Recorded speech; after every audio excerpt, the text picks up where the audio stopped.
There is a fifth dimension beyond that which is known to man. It is a dimension as vast as space and as timeless as infinity. It is the middle ground between light and shadow, and it lies between the pit of man's fears and the summit of his knowledge. This is the dimension of imagination.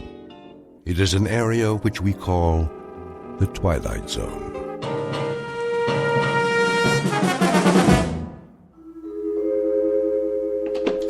Good morning, Mr. Stasiak. How are you today? Morning, Mrs. Ricciardo. Ask me after I have my coffee. Don't you be running in the hall now, little Paul. Okay. And good morning to you, Mr. Beavis. Top of the morning, Mrs. R. Top of the morning. Did Mrs. Chatfield fix your hot water yet? I'm sure she will, Mrs. R. Our landlady has a lot of important things on her mind. But how did you take your shower and all with no hot water? Oh, it's no problem, really. In fact, I think I prefer a nice cold shower. Do you remember Bernard McFadden? Who? One of the fittest men who ever lived. Published magazines dedicated to health. He always bathed in ice water. Said it got the blood flowing. Do you know he never came down with so much as a cold? Hi, Mr. Beavis. Hi there to you, Paulie. How's old Ironsides coming? She's coming. Maybe she'll be ready tonight. We'll see. Hey, going downstairs? Oh, I thought I might, seeing as how that's the only way to get to the street. Don't you bother the man now, little Paul. That's all right, Mrs. R. Paulie and I are friends, aren't we? Sure are. Well, then, go down and play with the other children. Don't you go far, and don't be crossing the street now. I won't. Well, what do you say, Mr. Beavis? I don't know this morning, Paulie. Come on, the coast is clear. You sure? I'm sure. Well, then I guess, like the man said, why the heck not? Stand back. I'm coming down by the seat of my pants. Stand back, everybody. He's sliding down the banister and he's gonna take off. Whoa, whoa, whoa. Hey. Excuse me, everybody. Lost my balance there at the end. Of course, it's not the first time. Gee, Mr. Beavis, are you ever gonna get it right? Practice, Janie. That's all it takes. Just a little more practice. That's what you always say. And that's what I mean. Think how much time I save every morning. Sliding down one whole floor. At least 15 seconds. Let's see, that's a minute and a quarter every week. 5 minutes a month. Why, in a year, that gives me a whole extra hour before I go to work. Do it again. Well, now, that would defeat the whole purpose, wouldn't it? But tomorrow, maybe tomorrow, I'll finally take flight and land square on my feet. What are you laughing at? Your bow tie's on crooked. So it is. Thank you, J.D. Now, who wants to help me carry my briefcase? Pick me, Mr. Beavis, pick me. I can do it, Mr. Beavis, pick me. Well, then, you'll just have to take turns. And you know something else? Why, I just happen to have a whole pocket full of shiny new pennies. And they're getting awfully heavy. I don't mind tipping, for extra special service. Let me see. Anybody around here want one? Me. Morning, Mr. Beavis. Here's an apple for you. Why, thank you, Tony. Don't know what I'd do without one of your apples every day.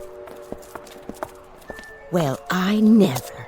Who does he think he is, Rockefeller? Oh, that's just Mr. Beavis. Well, he acts like some kind of crazy person. Oh, he's not crazy. Maybe just a little, eccentric. The children all love him.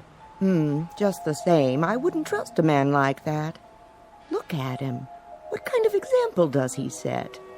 I'd say the man never grew up, like that Pied Piper fella. Isn't that the truth? He's our own Mr. Beavis, is who he is. Guess you could say he's one of a kind.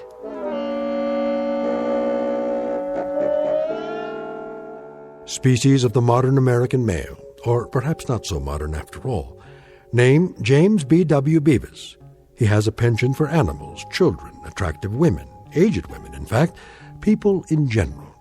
He also likes zither music, all things old-fashioned, professional football, at least as a spectator sport, as well as polkas, Major League Baseball, and Charles Dickens. Should it not be obvious by now, James Beavis is a fixture in his own private, optimistic, hopeful little world. A world which has long since ceased being surprised by him. Mr. Beavis, on whom Dame Fortune will very shortly turn her back, but not before giving him a paste in the mouth. Mr. James B.W. Beavis, who lives just 1 block into the Twilight Zone. And now, The Twilight Zone and our story, Mr. Beavis, starring Bruno Kirby, with Stacy Keach as your narrator.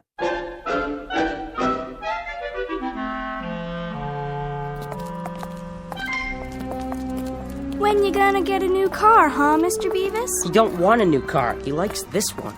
Sure do. This is a genuine antique. Original engine, factory paint job. The only thing I've ever changed is the tires. Funny how they still can't make tires that last as long as the car. What's that on the windshield? Oh, you got another parking ticket. Keep it safe for me, will you, Paulie? Put it in with the rest of the collection. Is it gonna start today, do you think? Cross your fingers and toes. A bright new morning like this, we've always got hope, don't we?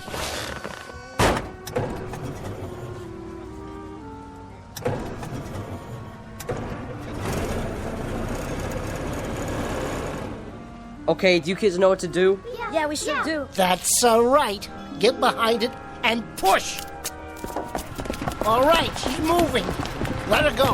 Everybody stand back. You can pop the clutch now, Mr. Beavis. Thanks, kids. See you after work.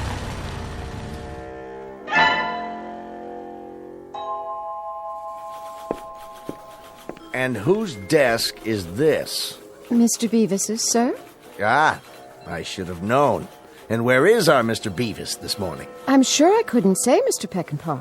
Well, Margaret, when you do happen to see the gentleman who occupies this museum of junk, kindly tell him that I should like to see him personally. If and when he finally deigns to report for work, that is. Will you do that for me? Oh, yes, sir. I'll tell him. His desk sticks out like an infected thumb. Yes, sir. Amid this snowstorm of loose papers, I believe I make out a model ship, a gooseneck lamp, in the shape of an actual goose, mind you. Cute, isn't it? Cupid doll clock, nodding head dogs, toy kitten, yes, and unless I am mistaken, an actual stuffed ferret. I think it's a squirrel, sir. A veritable livestock exhibit. Perhaps I should rename this company Wild Kingdom.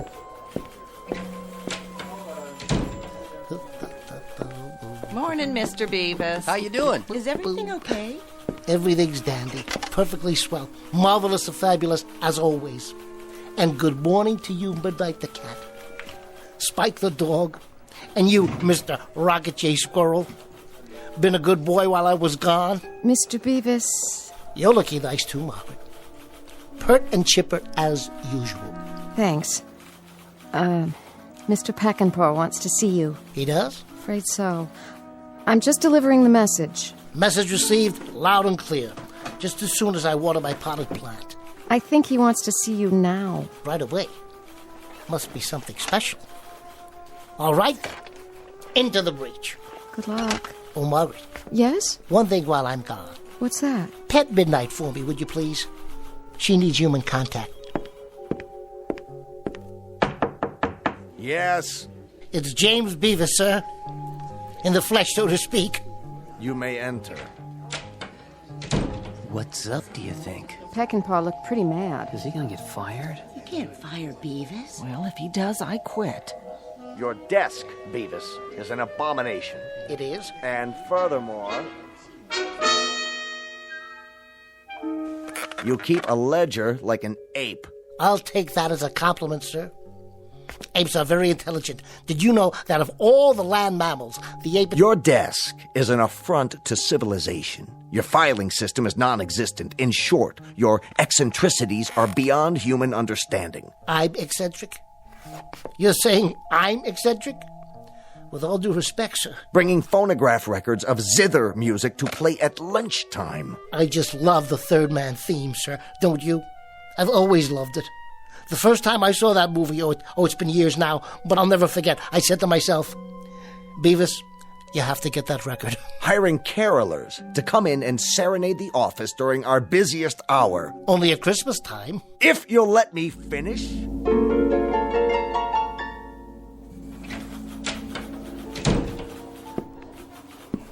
Was it The sack, Mr. Beavis? Yep. The old sackaroonie. Oh, I'm so sorry. This is the 6th job I've lost this year, Margaret. The best laid plans of mice and men, huh? And Beavis. Oh, don't worry about it, Beavis. There's better jobs than this. Lots better. We're sure gonna miss you. Here's a box for your stuff. Thanks, everybody. My chessboard, my collection of old Mirashan pipes, my books, my pictures, and old Ironsides. Is that what it's called? Sure is. The USS Constitution. I was building this ship for one of the kids. Looks like she won't get launched today, after all. Old Ironsides will get launched. You'll see. You'll get another job, Mr. Beavis. You always have. The only job I've ever held for more than 6 months was when I was in the Navy. Is that you in the picture there? Yep, that's me on the deck next to the fantail. Well, will you look at that? He's fat, isn't he? That's the bosun's mate. This is the fantail over here. Oh well, and she goes with all the rest. You take it easy now. Things will work out. You'll see. We'll be thinking about you. Smooth sailing, Mr. Beavis. Thanks, everybody. I'll drop you a postcard from my next port of call.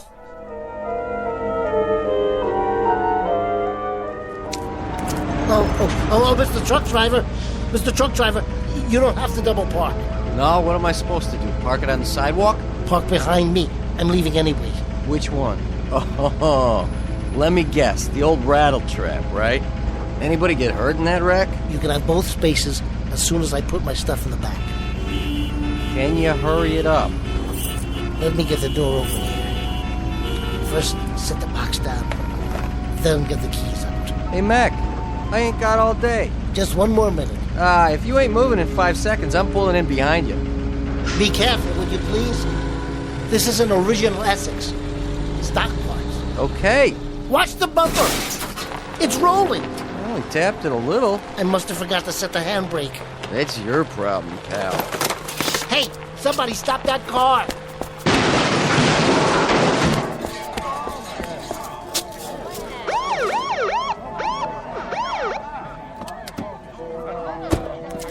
Yours? Mine. Does it do this often? Never has before. Now it looks like it never will again. Too bad. It's been kind of like an old friend to me. Stand back, everybody. Show's over. I'll phone for a tow truck. You do that. You wouldn't be interested in purchasing an original Essex, would you? For parts, I mean, they're kind of scarce. No thanks, pal. Me? I've kind of got my heart set on a 1924 Maxwell. Or maybe a 25. Thought I'd wait till the new models come out so I can make me a better deal. Sure. I understand, officer. Ever have one of those days? All the time, son. All the time. The difference between me and you is I get paid for it.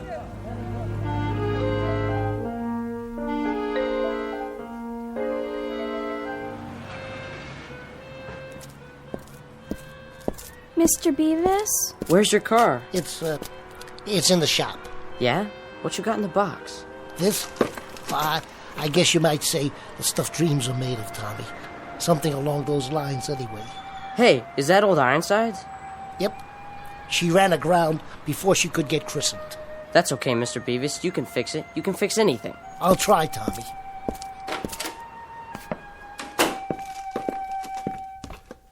Afternoon, Mrs. Chatfield.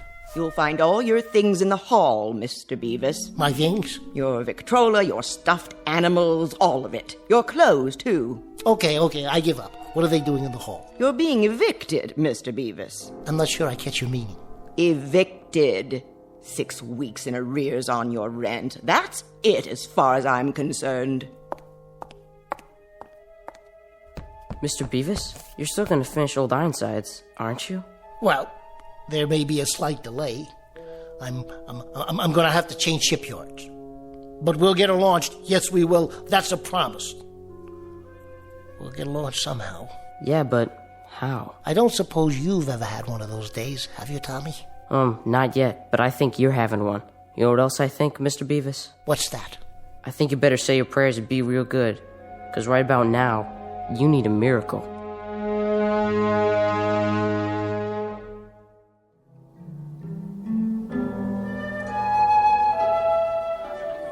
Better make this one your last, don't you think, Mr. Beavis? All in good time, Joe. All in good time. I'll tell you when.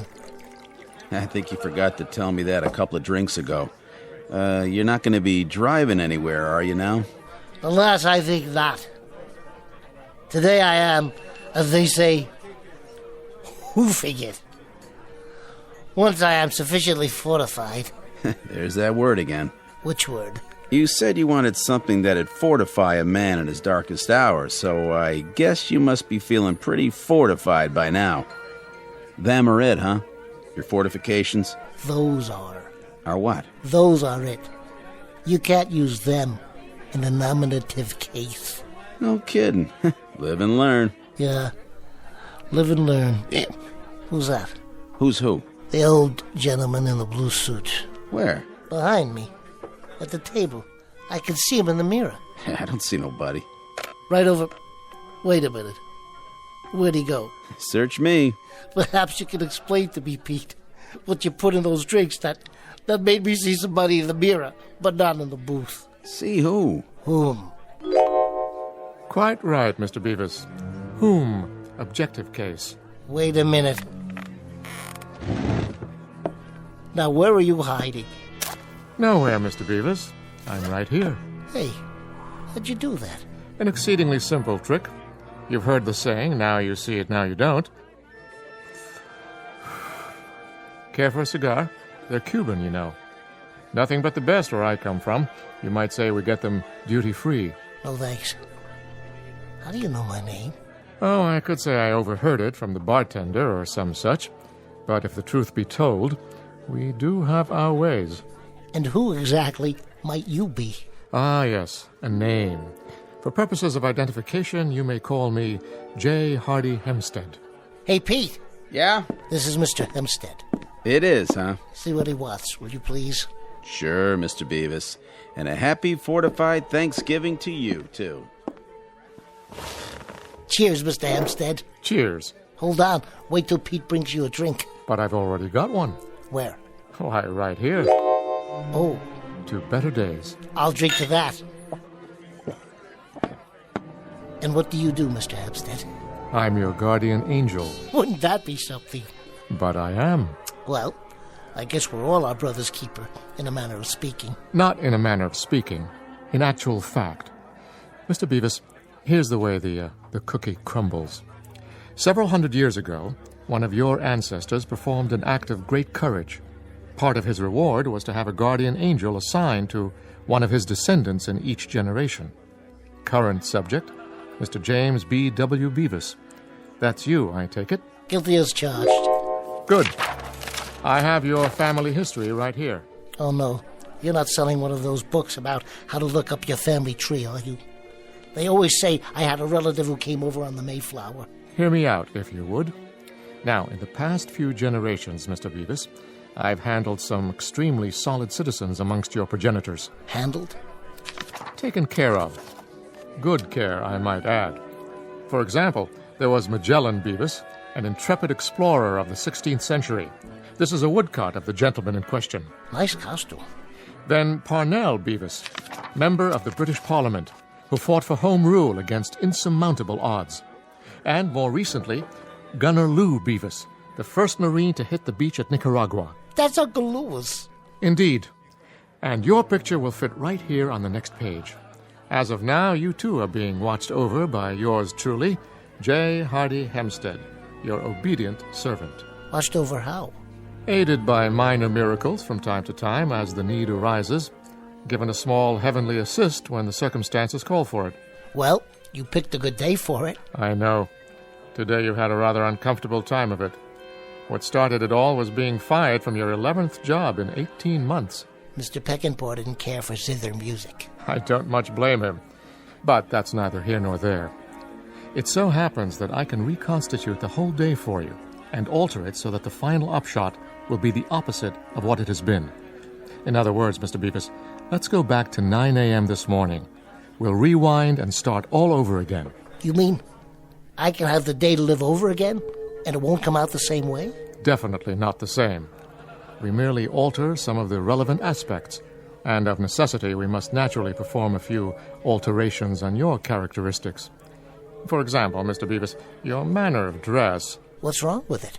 Are you serious about that sports coat? I like plaid. And that bow tie. Let's try something a little different. Brooks Brothers might make a better impression. How did you do that? Much better, don't you think? Nice business suit, conservative tie. I look like an undertaker. That may well be, but if you want the day to turn out differently, you have to be different. Shall we go, Mr. Beavis? There isn't much time. You're really terribly nice, Mr. Hempstead. Think nothing of it. To go to all this trouble, whoever you really are. I assure you this is neither personal nor sentimental, Mr. Beavis. It's merely my job. Now he's talking to himself. Looks happy, though. Maybe I better have a shot of what he's drinking.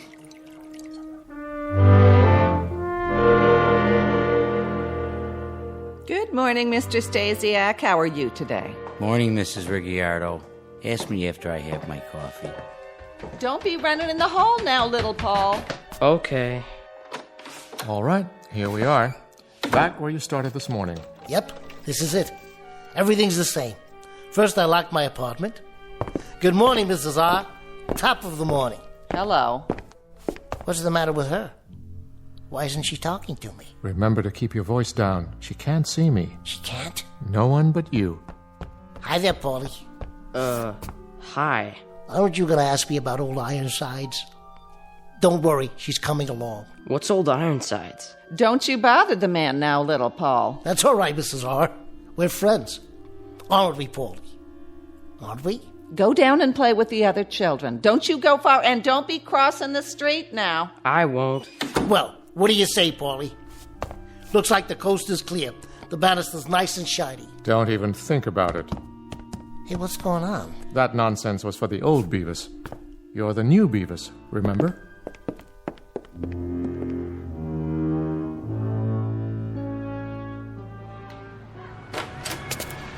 Morning, everybody. I don't know, Mr. Hempstead. Think about it. If I don't slide down the banister anymore, I'm losing a good 15 seconds. That's a minute and a quarter a week, 5 minutes a month. Straighten your tie. You're late. Who's going to carry my briefcase? You can do it. What about this pocket full of new pennies? Not in this suit. Morning, Tony. Where's my apple? You want an apple, mister? That'll be 25 cents. Let's go. Oh, Mrs. Chatfield. Oh, good morning, Mr. Beavis. I wanted to talk to you about the rent. Oh, I found it in the box. 3 weeks in advance. You're a wonderful, wonderful roomer, Mr. Beavis. That's a switch. This part I don't mind at all. Only, where are the kids? They're busy playing, I presume, as children are wont to do. But who's going to help me push start my car? That won't be necessary. I don't even see my Essex. Oh, no. Did somebody tow it away? Correction. You don't own an Essex. This is your car. But this is a sports car. A little foreign sports car. Red's your favorite color, isn't it? Yes, but do you think it fits? With everything else, I mean? Mr. Beavis, live it up, will you? But have you ever driven an Essex? My dear sir, I have driven a chariot with 11 horses. I'm the guy responsible for Ben-Hur winning the race. That Essex went out with the old Beavis. You're a different person now. No more zither music. No more Christmas carolers in the office. Though the latter idiosyncrasy met with some approval from the organization. Now, here are your new car keys. Go ahead, give it a spin. Hey, Paulie, look at this. Want to take it for a test drive? He acts like he doesn't even know me. Shall we go, Mr. Beavis? Yeah, okay. Better times are ahead, I promise. If you say so.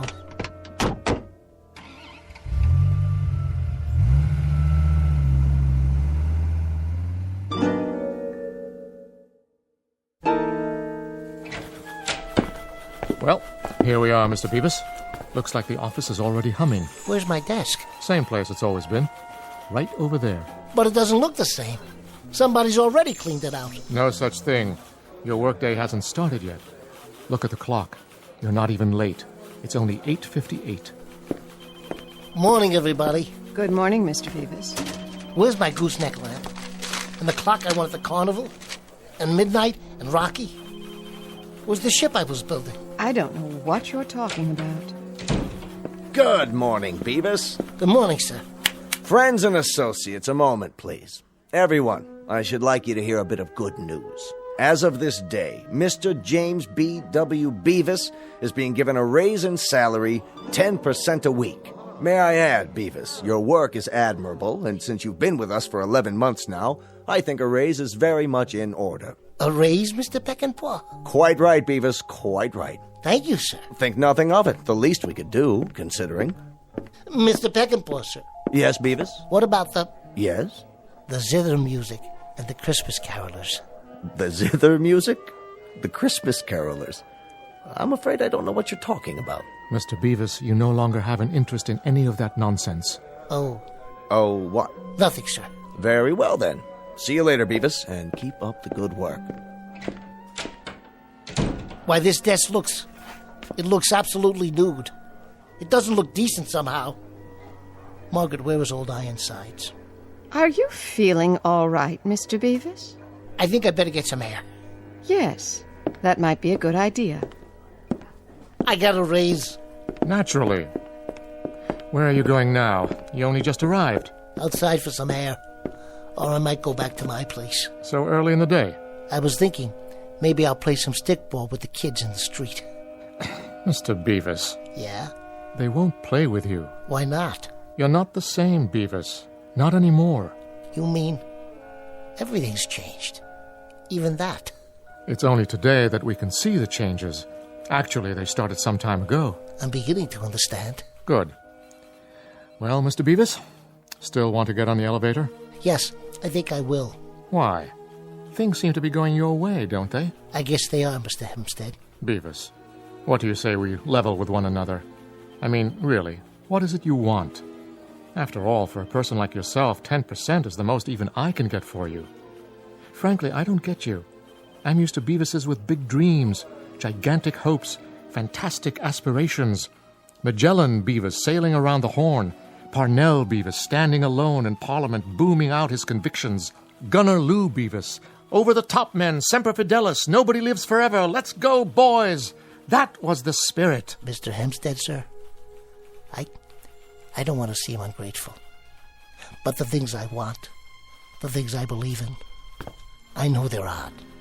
But they're worth considerably more than 10% a week. I take it then that you prefer your bow ties and plaid coat and old Ironsides. I'm afraid that's the case. And you realize things will be as they were. There'll be no job, no car, no place to live for a while. It's been that way before. I see. Complicated, is it? Hardly. Take a look out the window. Hey, there's my old Essex down at the curb. You'd best feast your eyes. It won't be around for very long. The truck will hit it as previously ordained. You'd better go back in for a minute and get it over with. Here comes old Peckinpah now. This time he won't be talking about a raise. You know something? It doesn't make a bit of difference. Not one bit.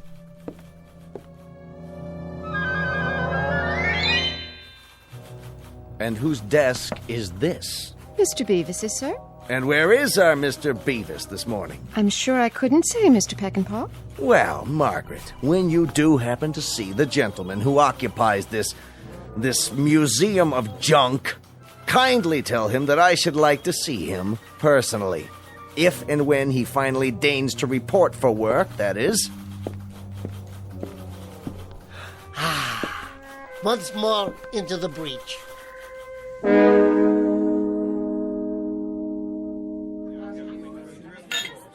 How do you feel, bud? Fortified? I do indeed. Today I lost my job, my car, and I've been evicted, or I'm about to be all over again. But you know, I love zither music and model ships. And if I can't bring kids into an office at Christmas time to sing carols, then what's the point of being alive? Beats me. Well, there really is no point. There is no point at all. I'm going to try and find a job, an apartment, and then I'm going to finish Old Ironsides for a little boy 8 years old with a dirty face who happens to love model ships just the same as I do.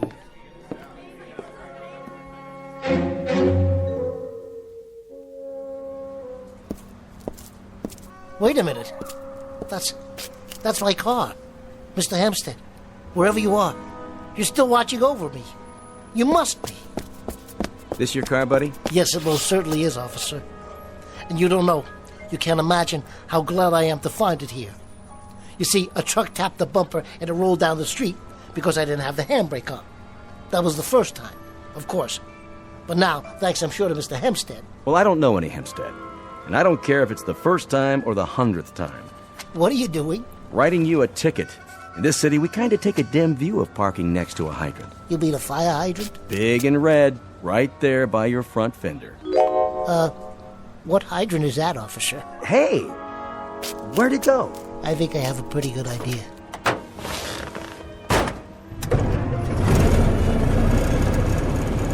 Still with me, Mr. Hempstead? Still with you, Mr. Beavis. Still with you.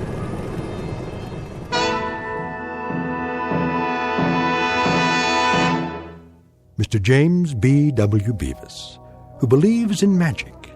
The magic of a child's smile. The magic of liking many and various people and things and being liked in return. And the strange and wondrous mysticism that is the simple act of living. Mr. Beavis, one species of the modern male who lives in his own private and very special Twilight Zone.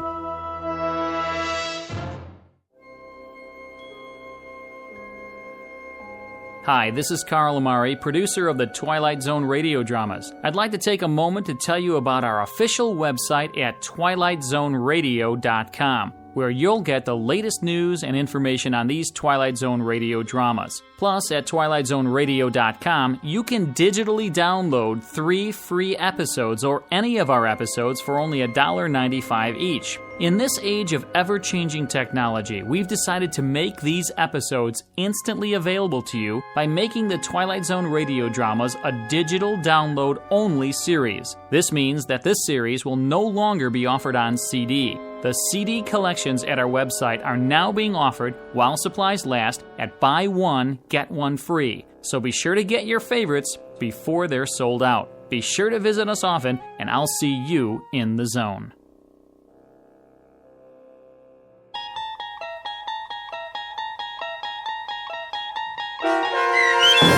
Mr. Beavis, starring Bruno Kirby with Stacy Keach as your narrator, was adapted for radio by Dennis Etchison and written for The Twilight Zone by Rod Serling. Heard in the cast were David Darlow, Christian Stolte, Fernette Lebo, Jeff Lupetin, Linda Ryder, Meg Thalken, Max Kirsch, Carrie Darlow, Riley Baugh, Kurt Nabig, Doug James, Carl Amari, and Vince Amari.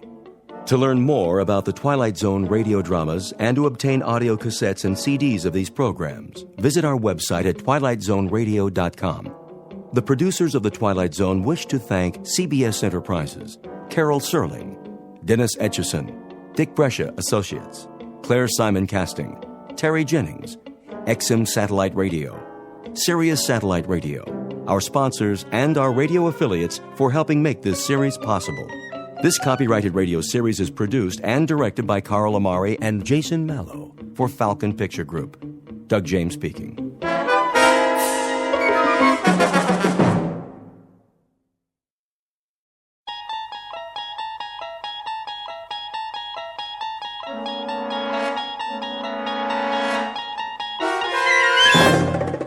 There is a fifth dimension beyond that which is known to man. It is a dimension as vast as space and as timeless as infinity. It is the middle ground between light and shadow, and it lies between the pit of man's fears and the summit of his knowledge. This is the dimension of imagination. It is an area which we call the Twilight Zone.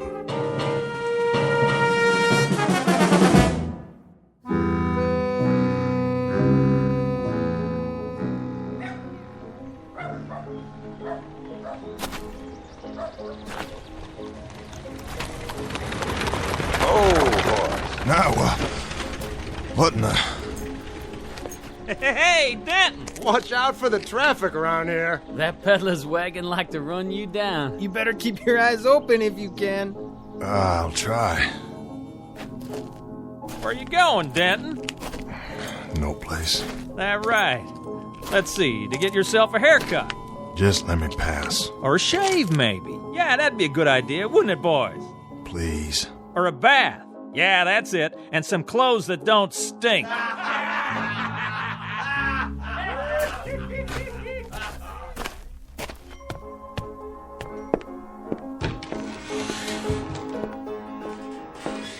That'll be a nickel. Here you go, Charlie. Al? How about a drink, Charlie? Well... Please, dry as a bone. You got any money? Can't you put it on my tab? Well, see, Al, it's like this. You didn't pay last time, or the time before that. Matter of fact, you haven't paid all year. You know I'm good for it. Afraid it's cash on the barrelhead from now on. I need a drink, Charlie. Just one. Not today, Al. Who'll cover me for a shot of rye? Don't do this to yourself. Somebody? Anybody? Don't, Al. Just don't. One drink. That's all. How about it, Miss Smith?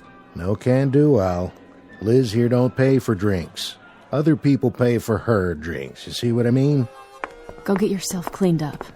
I'll stop by if I can and see how you're doing. Sure, yeah. But I need one thing first. I'm thirsty. I can't make it if I'm thirsty. Just go. Do it for me. For old time's sake. That's how it is then. I'm sorry, Al. It's the way it has to be. If you say so. See you later, everybody. Well, hello, Denton. Get what you need in there? No. I'll bet you didn't. But I'll tell you something, Denton. I know how you can get yourself a drink. Yeah, how? You see that peddler's wagon come through? Well, he's setting up in front of the hotel. Why don't you go ask him if he's got a drink? Go on, ask him. Maybe he's got what you need. Oh, okay, I'll do that. Oh. Whoops. Did you trip, Al? Ought to pay more attention. My boot was right in front of you, and you didn't even see it. I'll try and be more careful.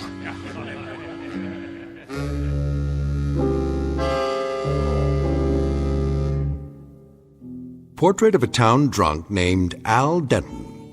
This is a man who's begun his dying early, a long, agonizing route through a maze of bottles. What he really seeks is not another drink, but a fresh start. Al Denton would probably give an arm or a leg or a part of his soul to have that. The question is, where does a man turn when the last of his luck finally runs out? In a moment, Mr. Denton will make the acquaintance of a newcomer who just might be willing to help, along with the third principal character in our story. Its name, Colt. Its caliber, .45. Mr. Denton hasn't met either one yet, but when he does, he'll find that their true function is to give him what he needs more than anything else: a second chance. And now, The Twilight Zone and our story, Mr. Denton on Doomsday, starring Adam Baldwin with Stacy Keach as your narrator. Hey, Al, I just thought of something. You want a drink so bad? Well, guess what? I got me a bottle here, and it's still half full. Be ashamed to let it go to waste. So why don't you use some to take a bath? That sting, Al? I'll bet it does. Come on, open your mouth. Somebody get him a bar of soap. You want some more? Yes, sir. Well, first, let's see some appreciation. Let's see you pay for the drink in your own special way. A little song, Al. How about it? Song? You know the one I mean. How dry I am. How dry I am. How dry I am. Pretty good, Al. Here you go. Open wide and wet your whistle. Charlie, can't you break that up? I don't like it any more than you do. The misery they give that guy. Well, what else can they do for a good time? We ain't never had a circus come through here. Please, Charlie. You want the rest of it, Al? Here you go. Take the whole bottle. Oh, it's all broke now. Come on inside, Dan. Let's get a fresh one.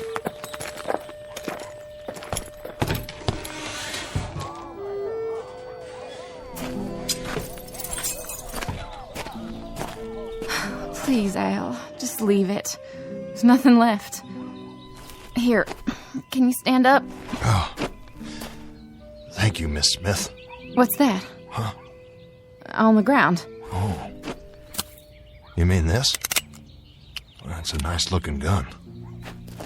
Colt 45 Peacemaker is what it is. You packing a gun now, Al? Oh, it's not mine. Well, whose is it? I don't know. Somebody must have dropped it in the street. You weren't so bad with a gun in your day, were you, Al? Well, that was a long time ago, Miss Smith. A very long time ago. Well, you know something? This is the very first time I've held a gun since... well, I can't remember how long it's been. Too many bottles, Al. Yeah. Way too many. Come on inside. I'll get you a towel so you can wipe your face. Thank you kindly. Will you tell me one thing? If I can. Why do you drink so much? I don't really know. I just got in the habit one day and then kept to it. Kept to it till I ended up like this. I didn't used to. I always had a clean shirt, hair combed. That could change, you know. A shave, a bath, some different clothes. You don't have to go on this way. I want to change. But you don't know how hard it is. Here we go again, boys. Well, looky. He's still here? Got a girl to help him. No more trouble, fellas. Let's hear our little songbird one more time. Charlie, will you give me a hand? Hold on. Didn't you hear what the man said? Hey, Denton, I got a new bottle here, and it has your name on it. Only first, I want to hear 3 more choruses of How Dry I Am. Let's have it. No, Al. But if I do, he'll give me a drink, Miss Smith. The devil with him. I'll give you a drink. You won't have to do this for it. How dry... how dry I... Al. All right, Rummy. Now you can come in and get your drink. Tell Charlie to set one up. You've been a good boy. Well, thank you. Wait a minute, Denton. Huh? Hey, gunfighter. What do you... Where'd you get the gun? Oh, you mean this? I found it. I found it over there in the street. That a fact? Maybe it fell off the peddler's wagon. Looks good in his hand, don't it? Yeah, like it fits. Been a while since you used one of those, hasn't it, Rummy? Well, yes. Speak up, Rummy. I can hardly hear you. Been quite a while, hasn't it? Quite a while. What say? A long time. Maybe you'd like to try it out. Maybe you think you could even outdraw me. That'll be the day. Sure will. No. No what? No, I don't know how to use it anymore. But the time was you did. Let's see you try. I told you I wouldn't know how. Stop it. Come on. You and me, Denton, will draw. Whenever you're ready. That's enough, Dan. It's not funny anymore. Out of the way, miss. The gunfighter and me. We're gonna have a little showdown. Charlie, where are you? Come on, Gunner, right here. Let's pull. I'll give you first chance. How about it? Dan, stop this! Come on, boys. She's right. This ain't a joke. Go back to the bar, Charlie. Can't you see we got private business out here? Listen, Dan, I put up with a lot from you boys, but... Here, I'll give you a break, Rummy. I'll do it left-handed. What do you think of that? I'm telling you to break it up. Now, we both got our guns in our hands, okay? Nice and easy. That fair enough for you? Miss Smith, Charlie, tell him... please tell him... Ow! I'm bleeding! You see that? He shot the gun right out of his hand. I don't believe it. Al, are you all right? Oh, Miss Smith, please tell him it was an accident, will you? I don't want any trouble. No trouble here anymore. No trouble at all. Now, please, mister. What? Listen, I didn't mean for it to go off. Must be a hair trigger. I just wanted you to know that. Well, you gotta understand, it was an accident, pure and simple. Come on. Let's get out of here. Better get that hand looked at. That was no accident. That was some real shooting, Al. Come on in. Get a drink of the good stuff. I don't know what happened. Go on. You're entitled. But I wasn't even aiming. Well, however you did it, I'd say you got your eye back today. I don't think so. You must have been practicing or something. I ain't seen shooting like that since... I can't even say. And against Dan Hodling, too. It isn't even my gun. I just found it. Have another drink. All you want, on the house. Hey, Rummy! Mr. Hodling, I swear it was an accident. I didn't even draw. I sure didn't mean to. Put that glass down and face me, Denton. I want to see you take a bullet in the stomach. Dan, it's over. Give the guy a break, will you? Charlie, take this gun quick here. I don't even want it. Did you see that? Shot the lamp off the ceiling without even looking. Fell right down on him. Knocked him out cold. I ain't never seen nothing like it. Well now, Al, I'd say you got your eye back all right, in spades. I wasn't even aiming. He don't need to. He shot over his shoulder. How'd you do that, Al? I can't really say. He was looking in the mirror, behind Charlie. How's that for a trick shot? Mr. Denton, maybe you let us buy you a drink. What? Take the bottle.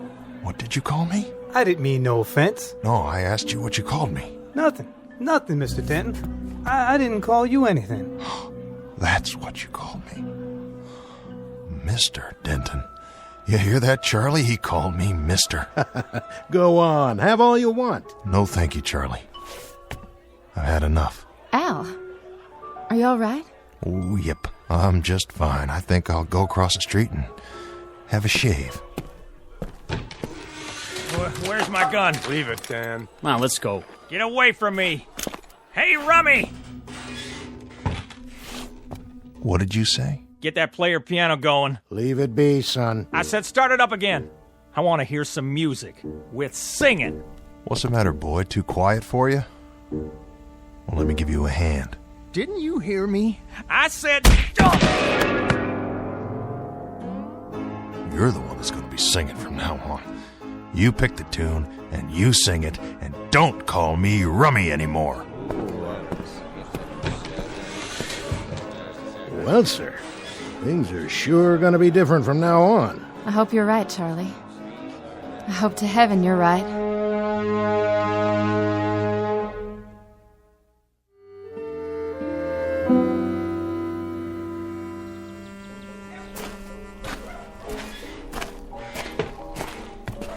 Al! Oh, hello, Liz. I just wanted to tell you, I think things are going to be all right from now on. I believe that. What things? Don't you understand? You don't have to worry about bullies like that anymore. I heard what Charlie said. Charlie? You're as good with a gun now as you ever were. Well, that's what he says. I remember too, Al. And I think he's right. Oh, I was good. I was real good. I was so good that once a day somebody would ride into town and make me prove it. And every morning I'd start my drinking a few minutes earlier. Until one morning, the guy who asked me to prove it turned out to be 16 years old. I left him lying there on his face right in front of the saloon. I left him bleeding to death with my bullets in him, and he was 16 years old. It doesn't have to be that way. Oh, doesn't it? No, I've seen it before. It's gonna start all over again. Every fast and fancy man who owns a gun will come riding down this street. But you know something? This time it will be different.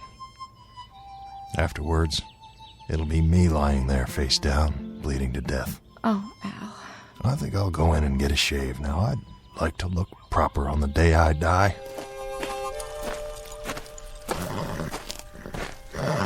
Afternoon, Mr. Denton. I don't want anything. How's that? You're a peddler, aren't you? I can't use anything you've got. Oh, yes, I'm a peddler. Pots and pans, utensils, herbs, medicines, liniments and tonics, men's, women's, children's clothing, farm implements and what have you. Little bit of everything, you might say. Well, nothing for me, thanks. No? Well, what I need, you don't have. Are you sure? I'm positive. Excuse my bad manners. Fate's the name. Huh? What? Henry J. Fate, like it says on the wagon. And you're Al Denton. How do you know that? I couldn't help but overhear. The trouble you had a little while ago? Hope it worked out. It did, for now. I knew it would. You knew? Oh, it always does, one way or another. The way it was supposed to all along. You see, I meet a lot of people. They all have different needs. I've learned to read them. Try to have something for everyone. Is this yours? What's that, Mr. Denton? The 45 Peacemaker. It's an expensive gun. Yes, I'm sure it is. It was lying in the street when I came out before. I was thinking maybe it fell off your wagon. Oh, no. That doesn't belong to me. It's yours now. Yeah. I guess it is. Good day to you, Mr. Denton. And I'm sure it will be a good day. You know something I don't? Oh, not at all. But when we make changes, it's bound to be a good day. That's always how it seems to work out, don't you think? Sometimes, maybe. Good day to you.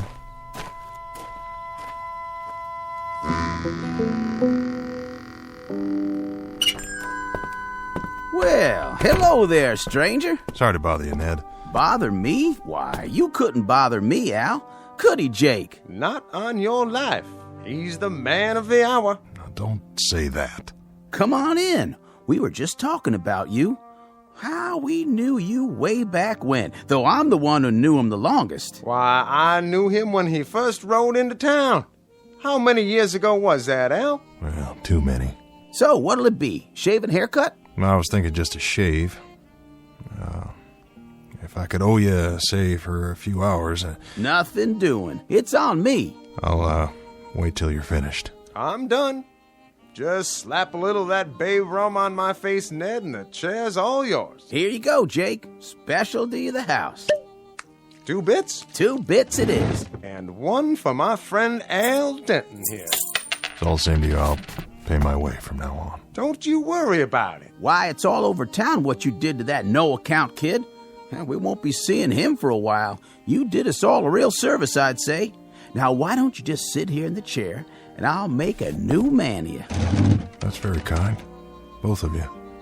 I won't forget it. Say, is that the gun? That's it.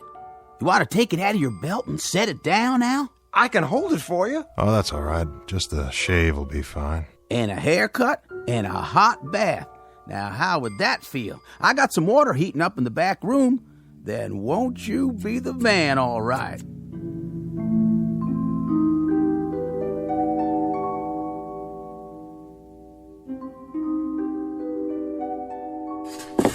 There. Clean boots. Now, who is that guy in the mirror? Why, Mr. Denton, I almost didn't know you. Good evening, sir. New shirt makes a big difference. Yeah? All right. Who in the...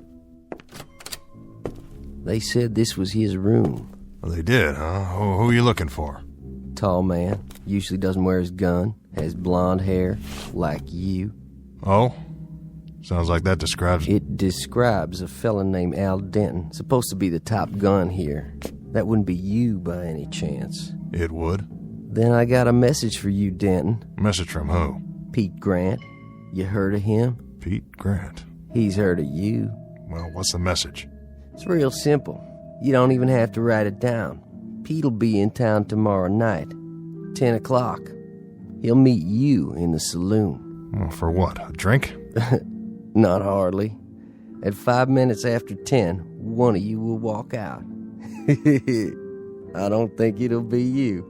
Is that it? That's the end of the message, Denton. You got an answer for him? Well, look, you tell him. You tell him he doesn't even know me and there's no call to... Yeah? You tell him. Tell Mr. Grant I'll be here tomorrow night. I'll wait for his pleasure. That's just what it'll be. His pleasure. Ah, that didn't take long. Not much time at all. Just enough for one shave, a haircut, and a bath.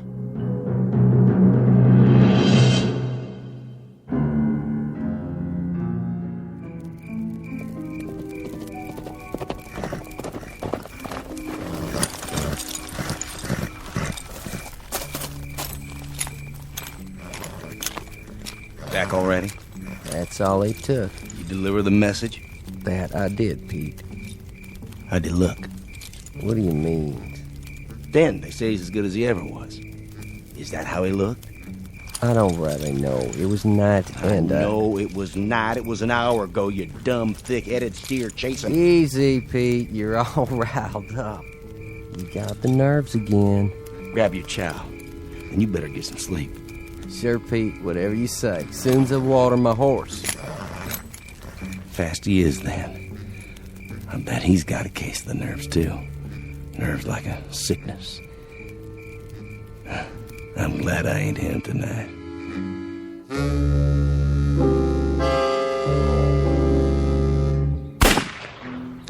Missed it by a mile. Try this one. Now, take it slow and easy.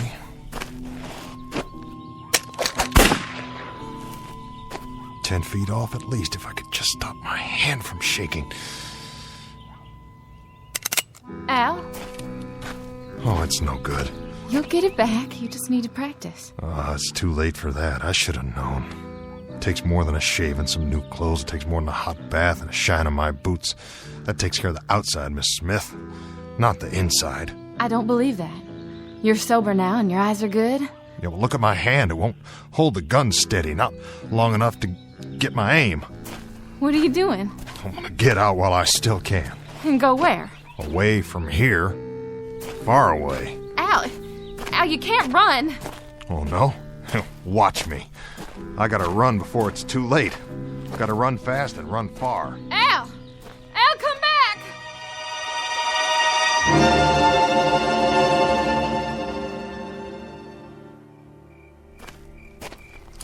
Evening, Mr. Denton. Who are you? Oh, it's you. Mr. Fate. That's my name, and peddling's my game. Yeah, sorry, but I don't got no time to talk. You shouldn't, you know. Shouldn't what? You shouldn't run away. That's what you're doing, isn't it? How do you know that? I told you I learned how to read people, what they need. And you don't need to run. I don't. No, I guess not. I should stay here and get shot to death for no reason at all. I guess that's what I should do. Curse this gun.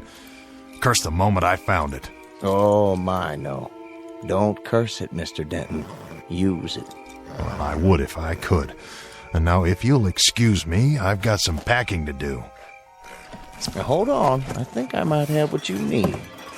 There. Yes, indeed, Mr. Denton. I'd say this is exactly what you need.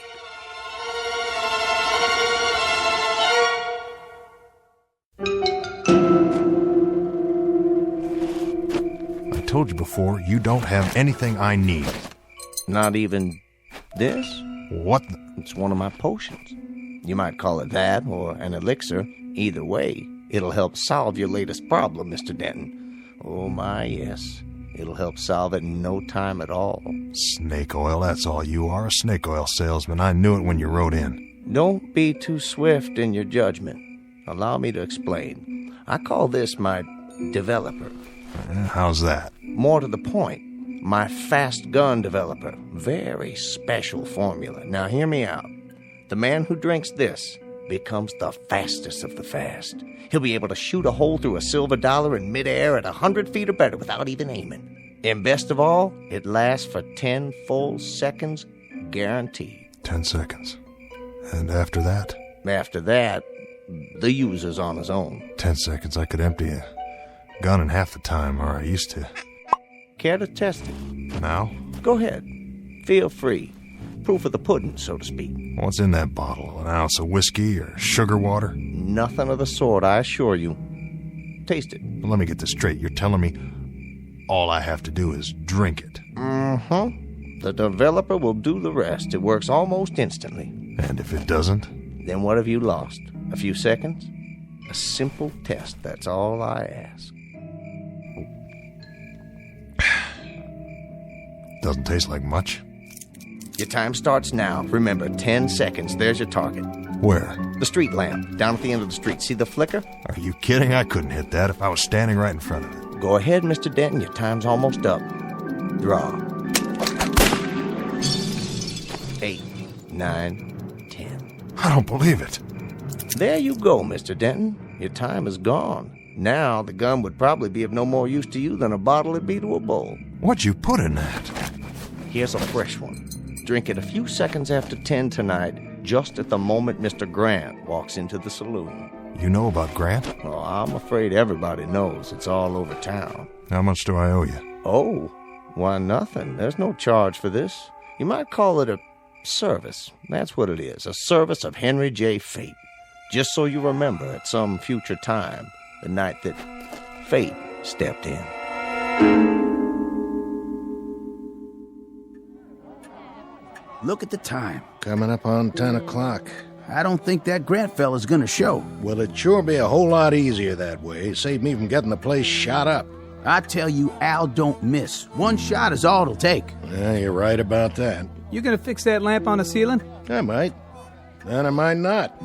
Maybe I'll hang it on the wall like a trophy with a plaque underneath and Al Denton's name on it. You do that, Charlie, and I'll even pay for the engraving. Sounds like Al now. Yep, right on time. Hello, everybody. We've been waiting, Al. Knew you'd be here. Evening, Ned. You're looking good tonight. Thanks to you. Don't worry none. That gunfighter won't show. Probably too yellow. Who ever heard of Pete Grant anyway? After tonight, nobody. That's who. How about a drink, Al? Not right now, Charlie.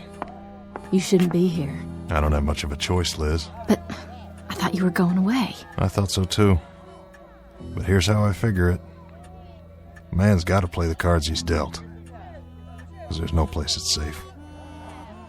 Wherever you go, someone will find you. You mean Pete Grant? Yeah, him or someone like him. All the Pete Grants of the world. You don't have to prove anything. Go, right now. Just go. It doesn't matter where. You've got your life back. Why do you want to throw it away like this? Ready for that drink, Al? No thanks. Think I'll pass. Suit yourself. It's not 10 o'clock yet. There's still time. See, now that's just it, Liz. There isn't any more time. I've wasted too much of it already. Get on a horse and ride. Go to another town. Start over. I could meet you there. If you want me to, we could... Listen, who's that coming? That would be him.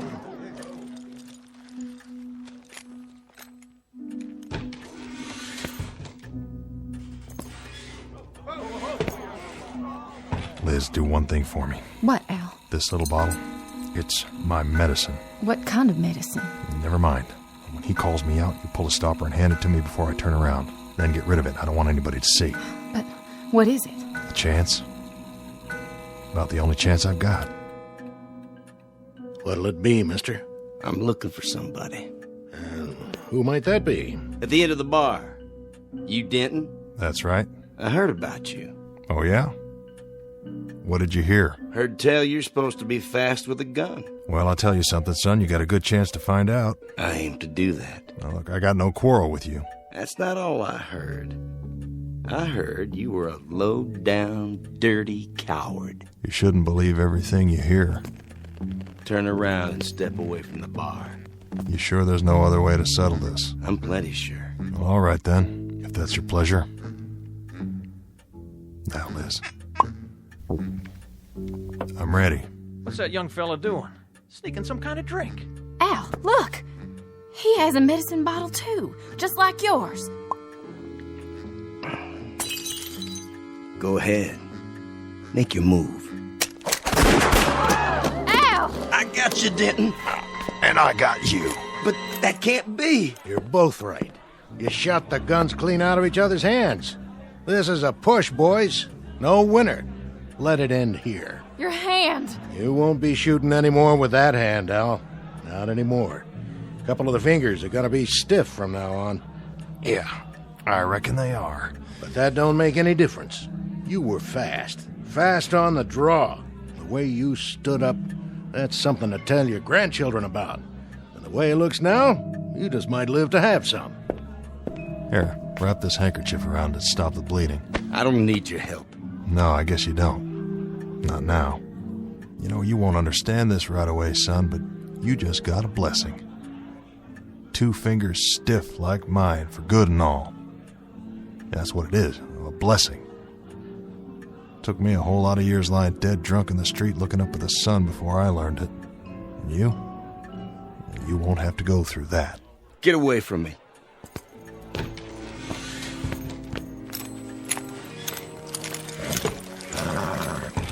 get him, Pete?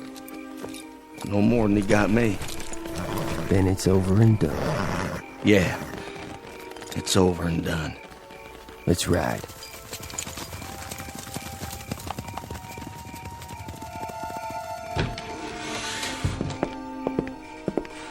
I'll walk you over to Doc's so you can get that hand looked at. Thanks, Liz. There's no need. It's gonna be fine. Just fine. Oh, horse. Time to move on.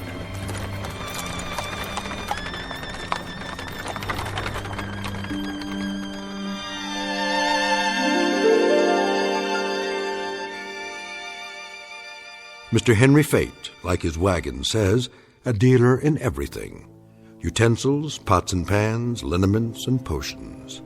A fanciful figure in a black frock coat, who also deals from time to time in second chances. And while there are some who say that he exists only in the dreams and imaginations of men, others say that he does exist because he must, even if it's only in the Twilight Zone. More from the Twilight Zone after this.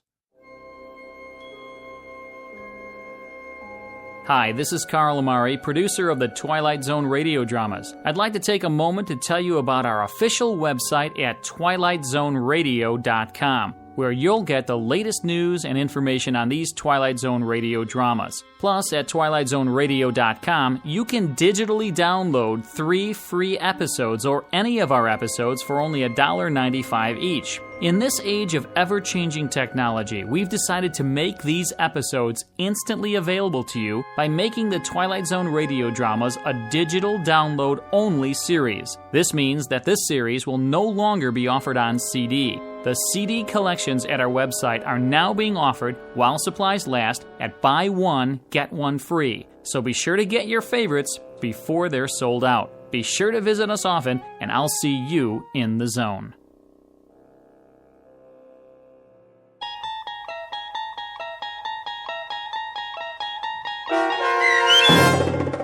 Mr. Denton on Doomsday, starring Adam Baldwin with Stacy Keach as your narrator, was adapted for radio by Dennis Etchison and based on a script by Rod Serling.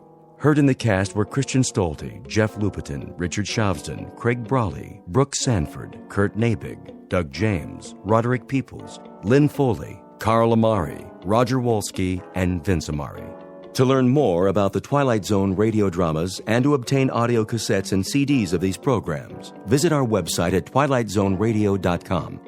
The producers of The Twilight Zone wish to thank CBS Enterprises, Carol Serling, Dennis Etchison, Dick Brescia Associates, Claire Simon Casting, Terry Jennings, XM Satellite Radio, Sirius Satellite Radio, our sponsors, and our radio affiliates for helping make this series possible. This copyrighted radio series is produced and directed by Carl Amari and Roger Wolski for Falcon Picture Group. Doug James speaking.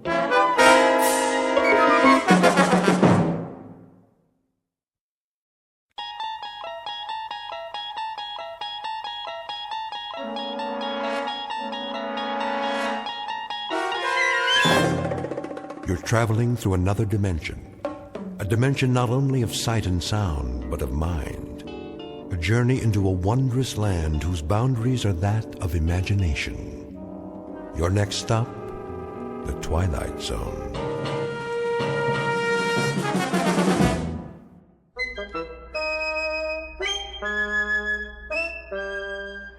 Go out for a pass. Okay. Fumble. Let's see now, Fairfield, excuse me, boys. Hey, mister, get out of the way. Yeah, we're playing football. Surely, but first, that is, if you don't mind. Huh? Could you direct me to Yancey Street? What do you want to know for? Well, I've never been to that particular neighborhood, and, How come you're carrying that thing? Oh, this is the Hercules Mark IV, the finest device ever made for hearth and home. What is it? Some kind of an invention? Why, yes, as a matter of fact, a new breakthrough in home hygiene. It removes dust and dirt that you can't see with the naked eye. It comes complete with a laboratory-grade filter and an extension hose. You mean a vacuum cleaner? No, nothing so prosaic. Yeah, it is. And you're a salesman. You better stay away from my place. My dad hates salesmen. Mine too. He'll sock you in the jaw. The last guy that came around... If you could just point the way to Yancey Street? Over there, by the park. But don't stop at my house neither. My mom will kick your butt. Yeah, of course. Okay, bye. That guy was weird. Yeah, with his little hat. Haha, what a loser.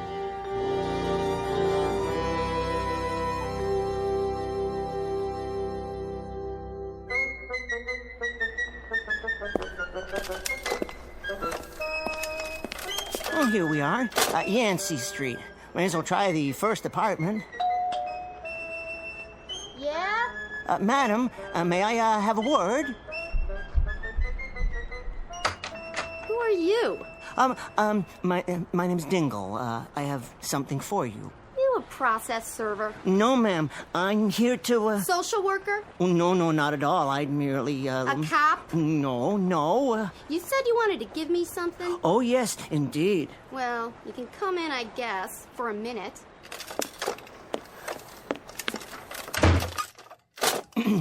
Lovely place you have here. Yeah, sure it is. Now then, I have the most amazing thing to show you. That it? Yes. Looks kind of like a big tin can with knobs and wires.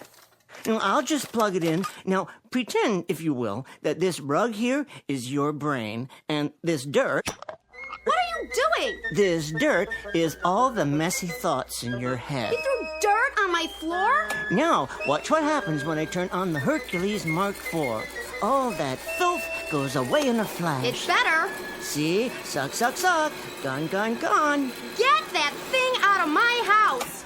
Well, if you wish, but first I'd like to tell you about... What's going on in there? It's a crazy man. He spilled dirt all over, and then he... Say, pal, what are you trying to pull? Well, I was just demonstrating... You a salesman? Well, you might say... Well, take your crap and get moving. It's just one question before I go. What's that? I don't suppose, that is, you wouldn't care to purchase one of my vacuum cleaners by any chance, huh? Get out now! You know, we have easy time payments. Look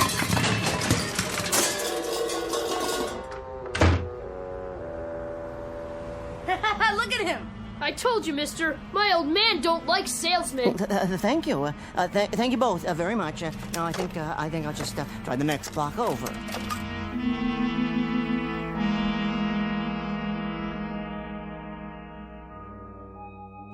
Well, Callahan, you heard the man. He says he's not going to pay, so that's that. Yeah, you want me to pay on a bum call? Where I come from, a bet's a bet. You saw the play. The umpire's blind. Look, you shouldn't have took the bet. I set the odds and you took them.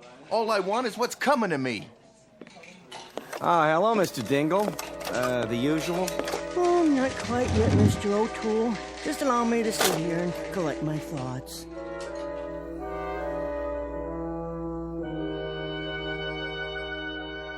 Uniquely American institution known as the Neighborhood Bar.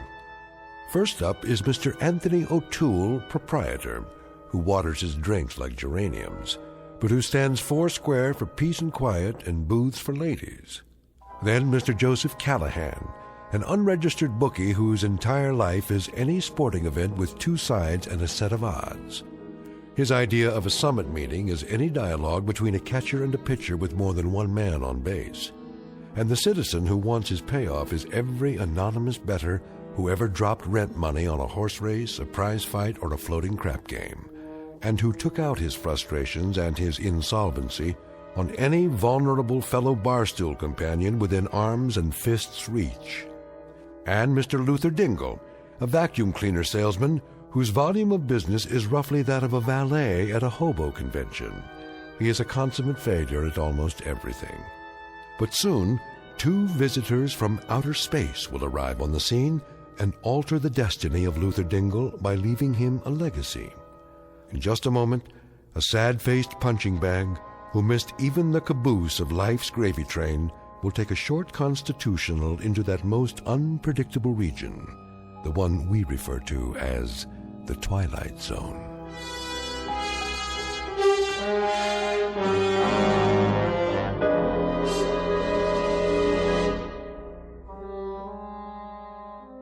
And now, back to our story from the Twilight Zone.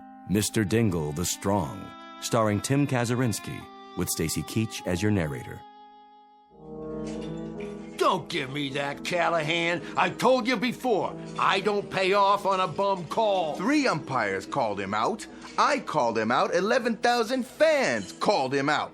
Final score, Pittsburgh 3, Dodgers nothing. You and me got an even bet.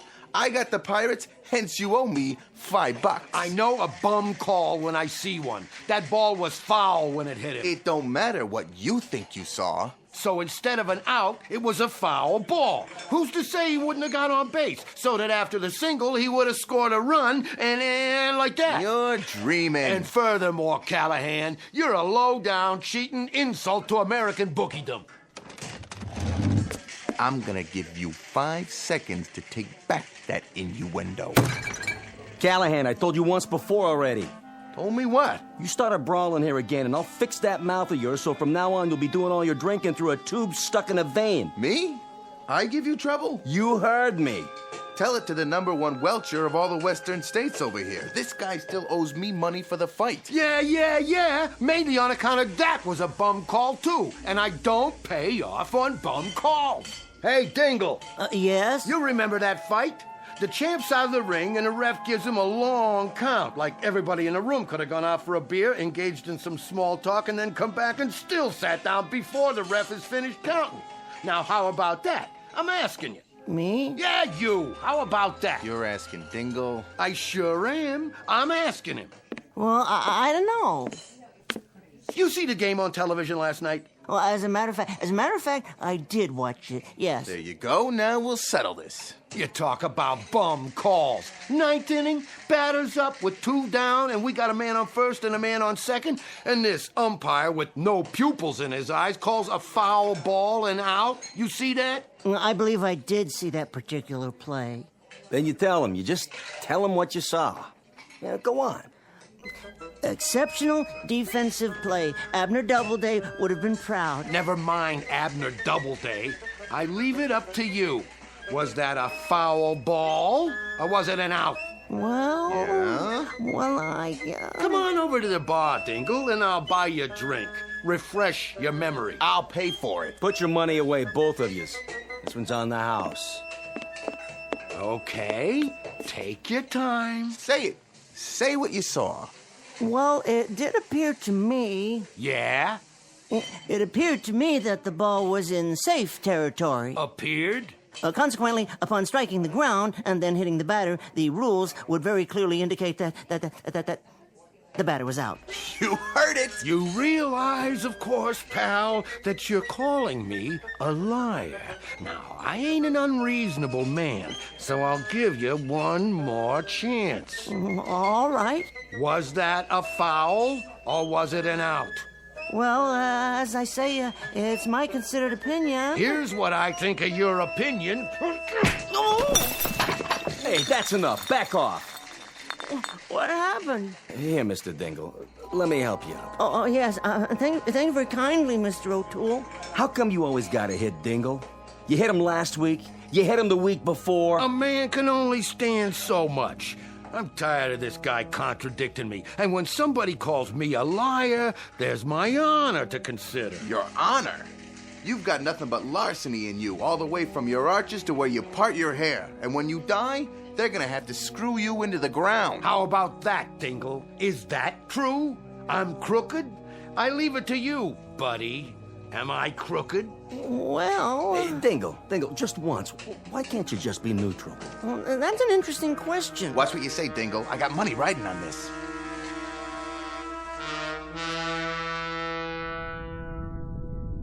You are sure we are invisible?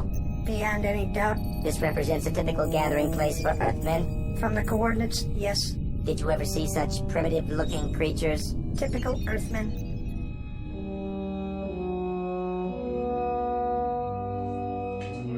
And I say that anybody tells me Philadelphia had any right to win the pennant that year is out of their green grass mind. You're blind as a bat and you're stupid too. And furthermore, if you're gonna sit there and tell me... Look at the record books. What? I rest my case. Not entirely typical. The one in the middle with the hat and peculiar neck adornment. In Earth terminology, I believe it is called a bow tie. He appears to have suffered physical damage. At the hands of his fellow humans. Appalling. This might be the perfect specimen. Does that compute? The very one we're looking for. Silence. I'm receiving his brainwaves now. Awaiting confirmation. His name is Dingle. He's an abject coward. He doesn't even possess the minimum musculature for survival on this planet. Decidedly a sub-physical type. A genetic throwback? I believe we have found our subject. You intend to give him the additional strength? We have not found anyone weaker, have we? Negative. This one will make an exceptional subject. I estimate 11 additional cyclograms atomic weight. That should make him approximately 300 times as strong as the average human. Yes, that will suffice. Contact the mothership. Tell them we have picked a subject. They may begin observing him in 60 Earth seconds. Confirmed. Adjust settings. Check. And prepare to let him have it.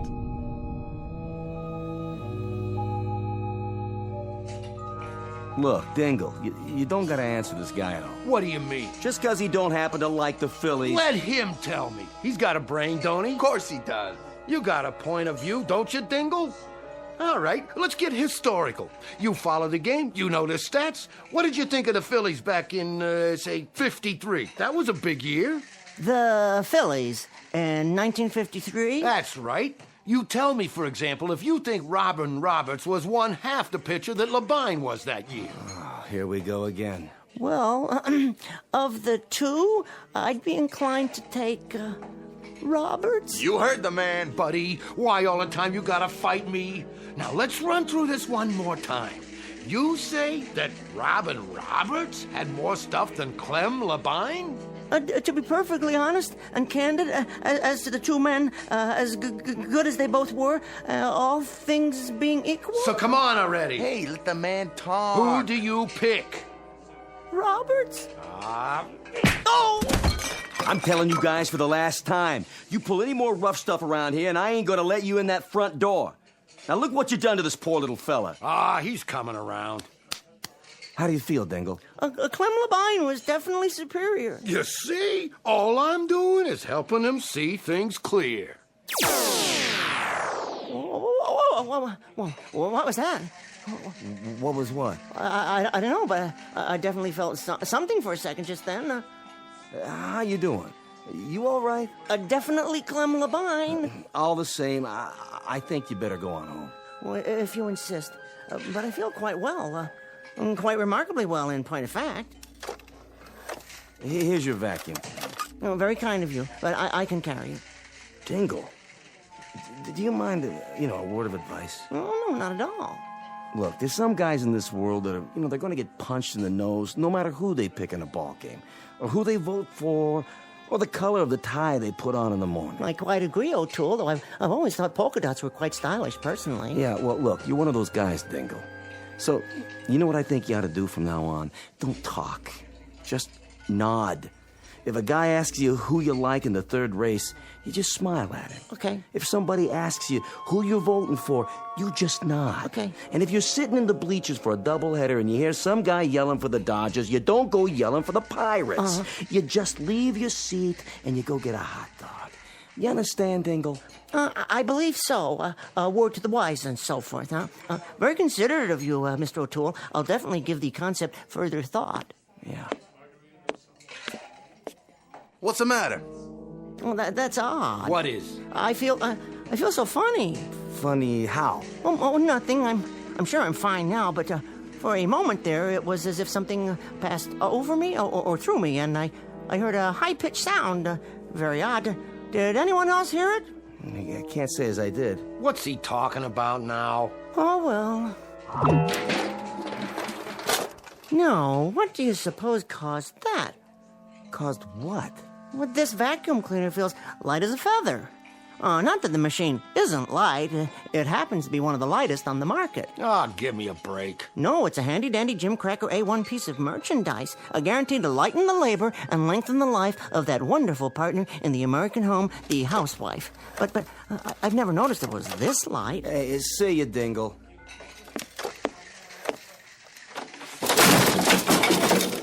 What the? Did you see that? The door fell off. Hey, look, Dingle.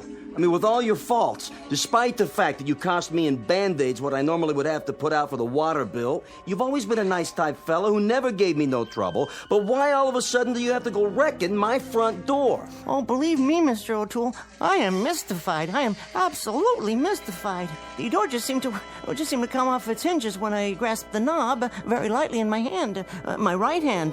Well, I'll just set it here against the wall, and you can do whatever you need to make it better again. I bid you good day, gentlemen. Jeez, O'Toole. What kind of drink did you pour him anyway?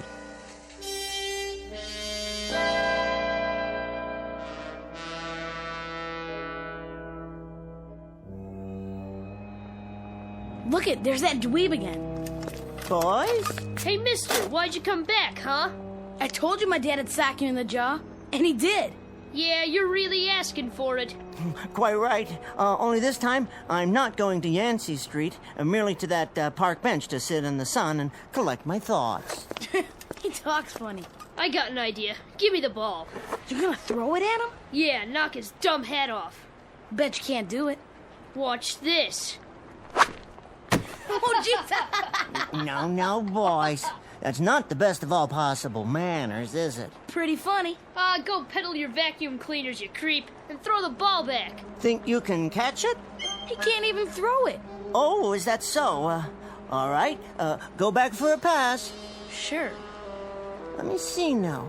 How does one grip a football? Yes, I think I've got it. Ready? Here goes. Whoa, look at it go! Right at that building. It's gonna hit the window. Here's your lunch, Arthur. You want some soup with it? Just let me read my paper here, okay, Lydia? I gotta go back to work. You're always at work. Don't you like being home no more? Too hot. The air conditioner don't work. If you tell the super to fix it.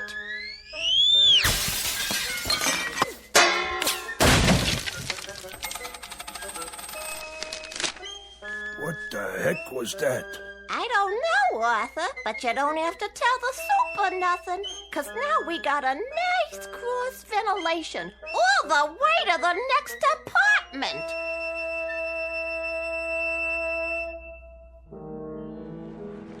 Hey, mister, where'd you learn to throw a ball like that? I really don't know. I don't know what's happening to me. What in the world is happening to me? Get those kids! Down there! They broke my window. We better get out of here. Yes.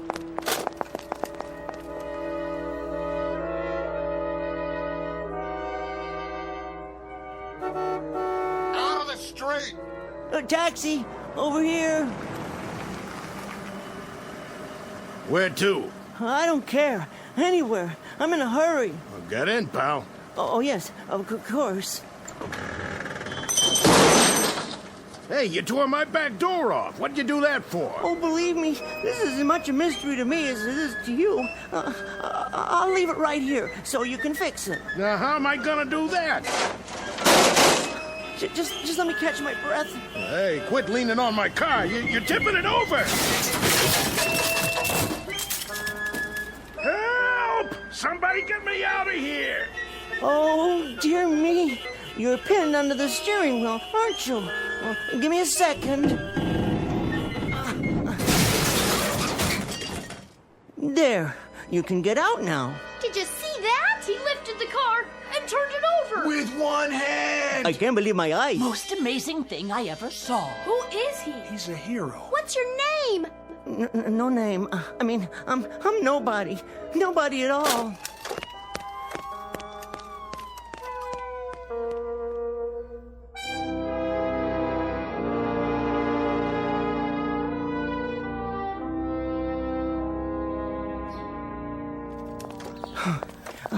Excuse me, miss? Yes? May I share your park bench? Yes, of course. It's not mine. I only come here in the afternoons. With your charming baby, I see. Oh, he's not mine either. I'm just the nanny. They want him to have his time in the park. You know it is. Well, how perfectly lovely. Well, I don't, actually. No, that is. You're not married? Never. Really? That's hard to believe. A nice, normal man like you. Why, thank you. For what? Well, no woman's ever said that to me before, that, I'm normal. You're joking. I wish I were. I'm not acquainted with many women, hardly any, in fact, on the personal level. Gosh, I hope you don't mind chatting like this. Not at all. I spend a lot of time here taking care of the baby.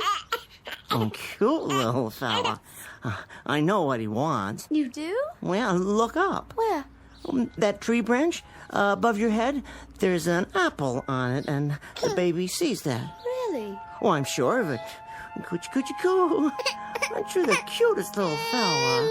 Look, I don't want you to think I'm a masher or anything. I'm certainly not a masher, but I wonder if you'd mind answering a question.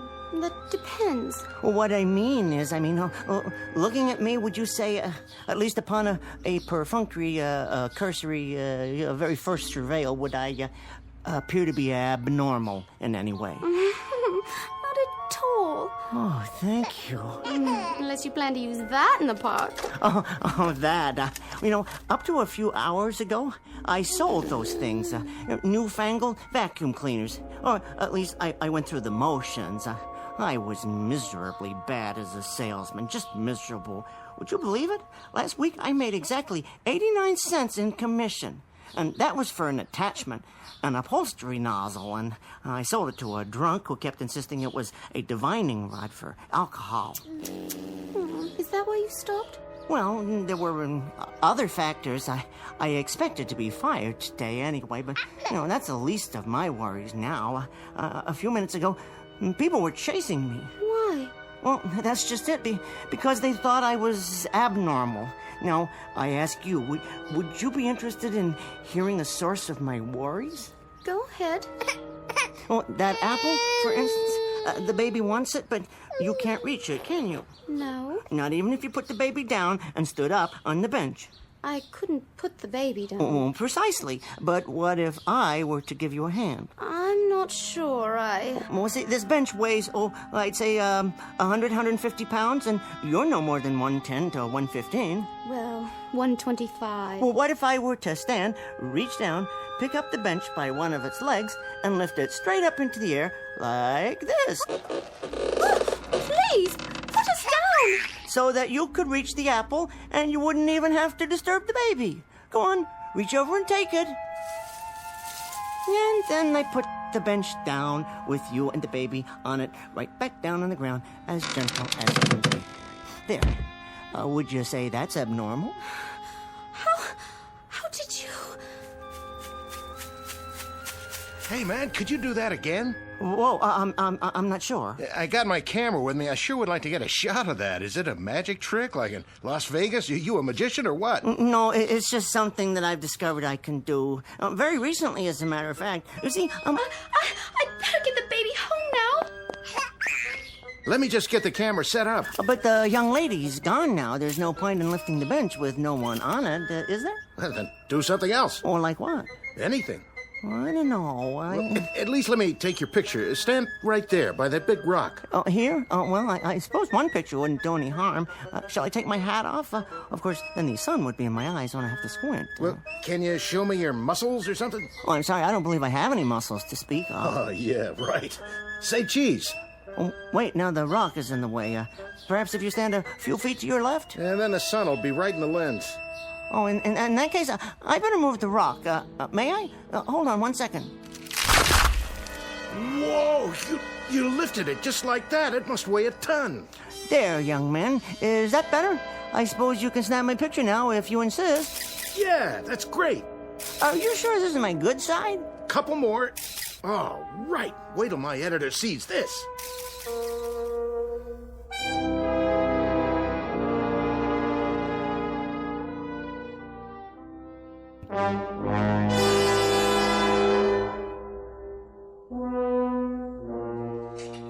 For the love of Mike, did you see this? What do you got there, Callahan? It's Dingle on the front page of the Daily Bulletin. Let me see that. Hercules? No, it's Luther Dingle, 20th century Samson. Good gravy, there's his picture. Picking up a giant rock. You mean this is our Dingle? None other, by the looks of it. And this is where I spend my afternoons, when I'm not working, of course. Dingle, my old pal. Hey, have a seat, buddy boy. Mr. Luther Dingle in his favorite neighborhood pub. A regular guy who leads a regular life when he's not busy performing miracles. This is Jason Abernathy, and I'm here to bring you the full story on my eyeball news report. So, who wants a drink? Step right up. Are you his friend? What's he really like? What was his first feat of strength? Did you always know he was special? What's his secret? Well, now, Mr. Dingle, Luther, is my #1 customer. Never goes to any other establishment. Ain't that right, boys? That's the truth. I knew he had it in him. We was pals all the way back to grade school. All right, who's next? Line up.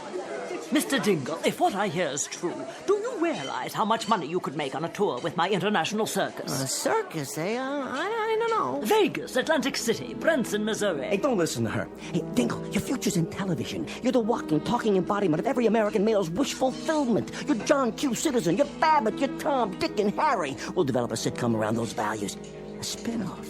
After several guest spots, of course. Well, I'm just not sure. All right, well, how about an infomercial? A simple across-the-board address by you with examples of your physical prowess followed by product endorsements. It's a natural for breakfast cereals, vitamin pills, anything at all. You mean like Jack LaLanne, the juice man, that sort of thing? Forget it, Dingle. I keep telling you, boxing is a piece of cake. You line up with me, I'll get you a couple of real easy setups, and inside of 8 months, I'll have you fighting for the World Championship. Or if you want to go with the WWF instead. All right, everybody. We're going on the air live in just a few seconds.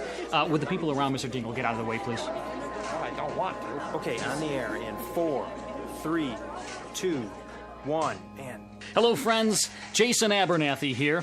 Our unusual subject today is Mr. Luther Dingle, who, if what actual onlookers say is true, is the world's strongest man. Oh, well, I know. Mr. Dingle, would you give us an example of this fantastic, allegedly fantastic strength of yours? Well, I'd be happy to. Mr. O'Toole, is it all right? You know, the thing we discussed? What, are you kidding? I ain't done this much business since, well, I don't know when. Be my guest, Dingle. Well... Yes? I'll start off with something simple. See this wall? Solid plaster. Supported, I believe, by wooden studs. I'll make a small X with my finger here and... You saw it. Mr. Dingle has just punched a hole through a solid wall with his bare fist. Now, for my second demonstration... Oh, dear, let me see. You've heard of karate. I suppose I could simply just line up the edge of my hand with the surface of this table, my open hand, mind you, and with a single blow...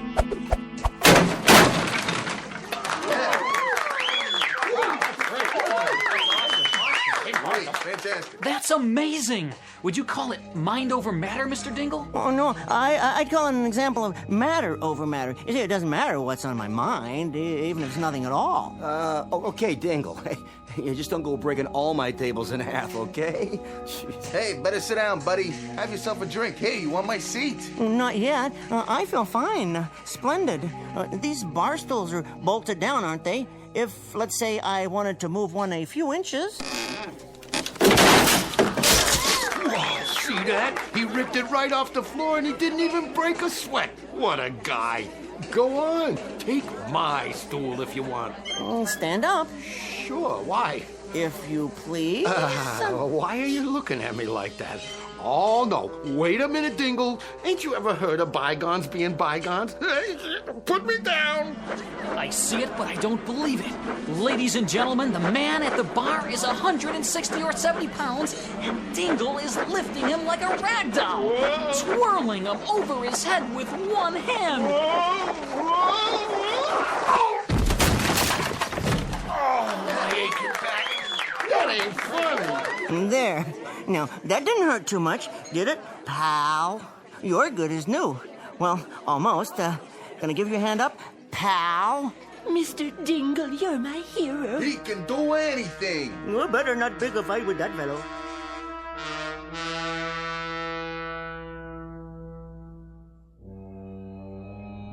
Had enough? Most inferior. We give him the strength of 300 men, and he uses it for petty exhibitions. What shall we do about it? Give him 20 or 30 seconds more, and then remove the power. Excellent. Then I think we'd best be off. 3 more planets on the itinerary. One is particularly interesting. Contains only females. Set the ray for cancellation. Check.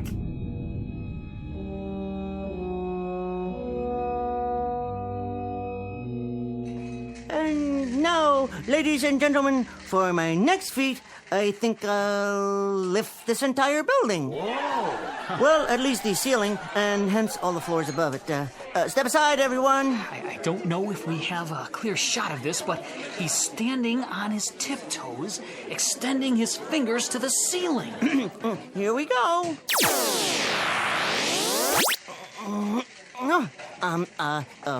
Let me try that again. I can't seem to... Something's wrong. No, I just felt strange there for a second. Let me try another bar stool. Remember, they're bolted to the floor. 1 finger. No, maybe 2 fingers. He's a fake. No wires this time. It was a trick. What's the matter, Mr. Dingle? The wall, then. I'll punch another hole right about here. Ow! Well, apparently we've all been the victims of a charlatan. Cut. Are we still alive? Come on, let's get out of here. It was a trick, that's all. Just some guy looking to get his picture in the paper. All right, leave off with poor Dingle here. Get out of here. Hey, come on, Dingle. Sit down. I'll get you some iodine for those knuckles. Ladies and gentlemen, you have the station's apologies. We didn't realize that these were merely stage illusions. And, okay, we're off the air. That's a wrap. Off the air for good, I think. Let's go. So long, Samson.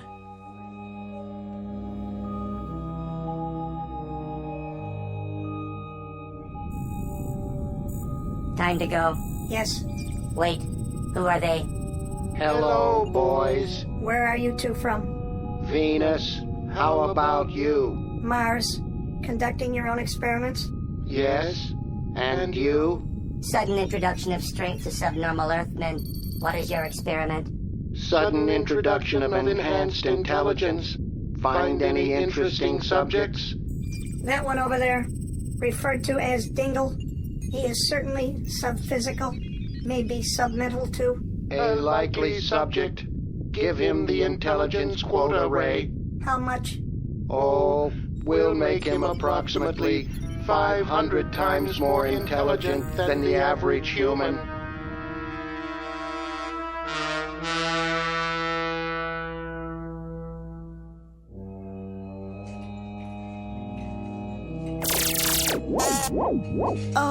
What was that? Hey, Dingle, who do you like in the doubleheader tonight? Well, in this case, the laws of probability are interspersed with the finagling laws of chance, so through a process of calculus and a subdivision of grapple-based physical motivating antidivisional annotating, in this case, of course, using the 2 X factors as represented by the teams, the final score must of necessity be 5-3 Milwaukee in the opener, 6-0 Dodgers in the nightcap. Yeah, what did he say? Search me, Callahan. Let's have another drink. It's on the house. It is apparently on an advanced mathematical plan that the entire quantum theory of space and time relativity must, of necessity, be equated with the Parallelian law of definitive numerical dialectical algebraic, and can further be notated.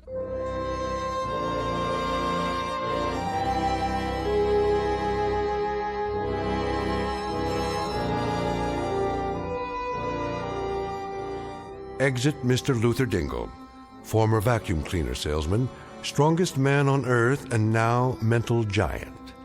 These latter powers will very likely be eliminated before too long. But Mr. Dingle has an appeal to extraterrestrial note-takers as well as to frustrated and insolvent bet losers. Offhand, I'd say that he's in for a great many extremely odd periods, simply because there are so many inhabited planets to send down observers, and also because, of course, Mr. Dingle lives his life with one foot planted firmly in the Twilight Zone.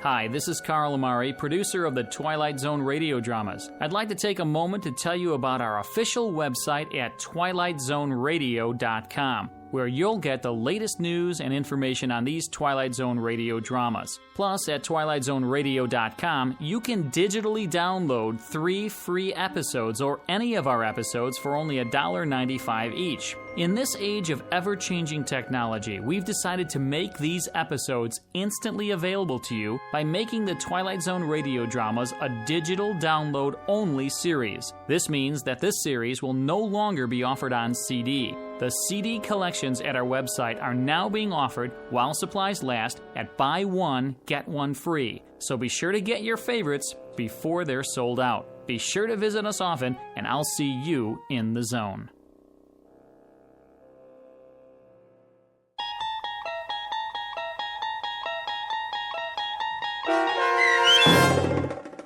Mr. Dingle the Strong, starring Tim Kazurinsky, with Stacy Keach as your narrator, was adapted for radio by Dennis Etchison and based on a script by Rod Serling. Heard in the cast were Peter DeVaria, Doug James, Richard Hensel, Turk Muller, Rick Peoples, Adam Tangway, Martin Hughes, Maria Stevens, Peggy Roeder, Roger Wolski, and Carl Amari. To learn more about the Twilight Zone radio dramas and to obtain audio cassettes and CDs of these programs, visit our website at twilightzoneradio.com. This copyrighted series is produced and directed by Carl Amari and Roger Wolski for Falcon Picture Group. Doug James speaking.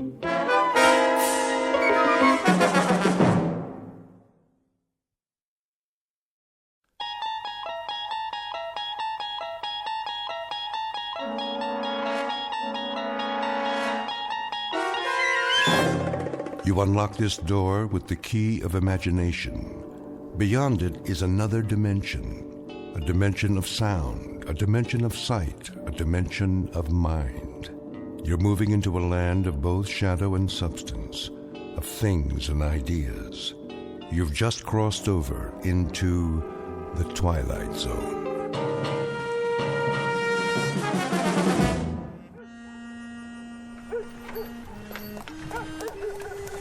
Oh, there.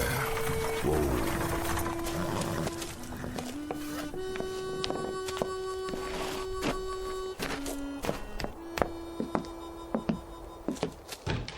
Hello? Yes, sir? You open for business? Sure am. I couldn't tell. Nobody on the street. Oh, not this time of day. It's too hot. What's your pleasure, sir? Beer? Beer she is. Cold, is it? Cool's more like it. Do me just fine. That'll be a nickel. Nickel it is. Come a long way, did you? Long way. Saw the name on the map, but I didn't know if it was still here. Lovely little town. What's that? I was remarking about the town. Lovely, peaceful place you got here. Yep, that it is. And the name really gets me. Happiness. That's what she's called. Happiness, Arizona. Been called Happiness, let's see now. Almost 10 months now. What was it called before that? Before that? Well, it had different names. Like what? It was Satan's Stage Stop for a while, then Dead Man's Junction, and then Boot Hill Village. Boot Hill? For the town cemetery. You passed it coming in. Well, that I did. I saw the sign on the side of the road. Said it was to commemorate the... Let's see, how did it go? The many people killed in the course of our turbulent beginnings. Right. 128 people buried up there. That many? Every one of them shot dead. Is that a fact? Save one who died of natural causes. Well, things sure have changed. Now you got the Happiness General Store, the Happiness Hotel. It didn't used to be that way. I'll tell you something, mister. This town wasn't fit to live in. No? No, sirree, Bob. Well, there wasn't one night you could come in this bar and not have to step over a dead body. Hard to believe. Nothing but shooting and killing going on night after night. Well, even my brother John, rest his soul, we had more folks biting the dust than we had coming to Sunday meeting. Do tell. And you know what happened? I couldn't begin to guess. Well, I'll tell you. Town just kind of took stock of itself, got a real strong sheriff from Dodge City, put the old kibosh on firearms, built a jail and gallows, enforced the law. Next thing you know, Happiness, Arizona. That's quite a story. Happiness.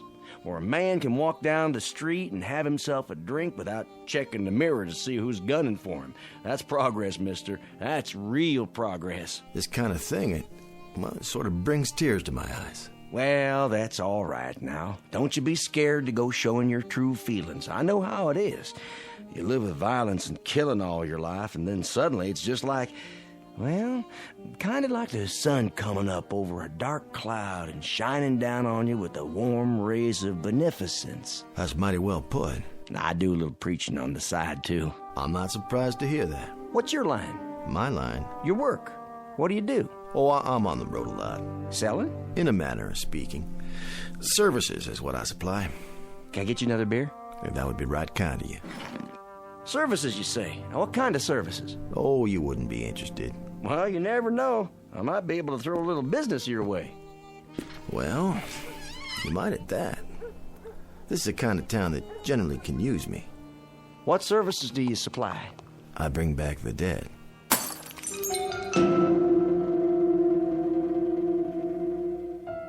Introducing Mr. Jared Garrity, a gentleman of commerce, who in the latter half of the 19th century plied his trade in the wild and woolly hinterlands of the American West.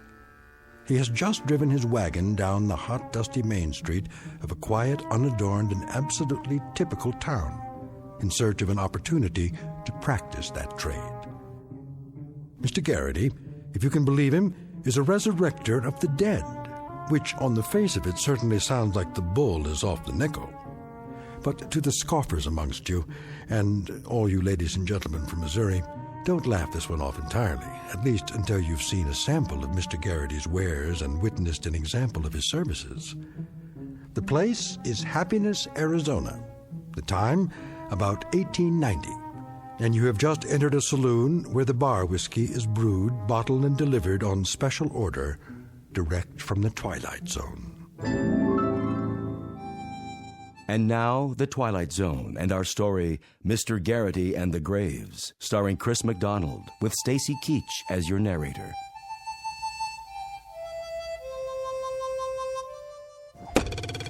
Hmm.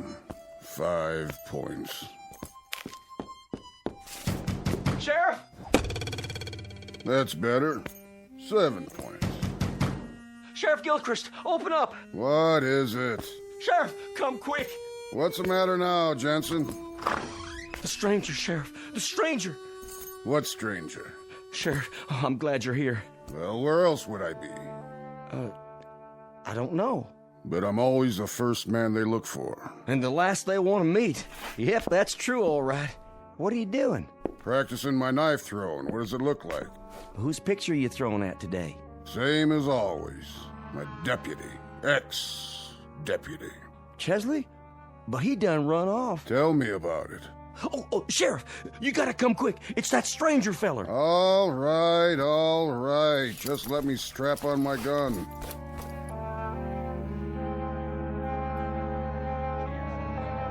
Is that what he said? Well, where is he now? Don't know, it just up and vanished, just like that. Is that what Jensen said?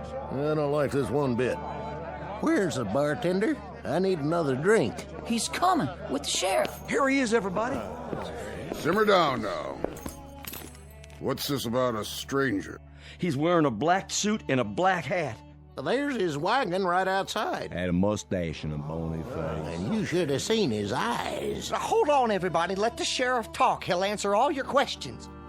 What did he say his name was? Well, he didn't say. Leastways, I don't think he did. Got a sign on his wagon out there. By golly, you're right. Well, sure he is, Lapham. What's it say? Says Garrity. Then that could mean something, I reckon. That could be his name. Say, that's deduction for you. Now you know why we got law and order around here. Well, it's a chancy job. Makes a man watchful, I bet. And a little lonely. We finally got ourselves a lawman who uses scientific deduction. Why didn't I ever think of that? Don't know a fella's name, you just look at his wagon. Really wasn't no great shakes of deduction, Lapham. Well, now I beg to differ with you on that. But it points up the fact that you can't stop thinking on this job. Not ever. It's a kind of think proposition. Take this six-gun, for instance. A lot of men depend on this all the time, when they should be using what's under their hat. Under their hat? The old bean.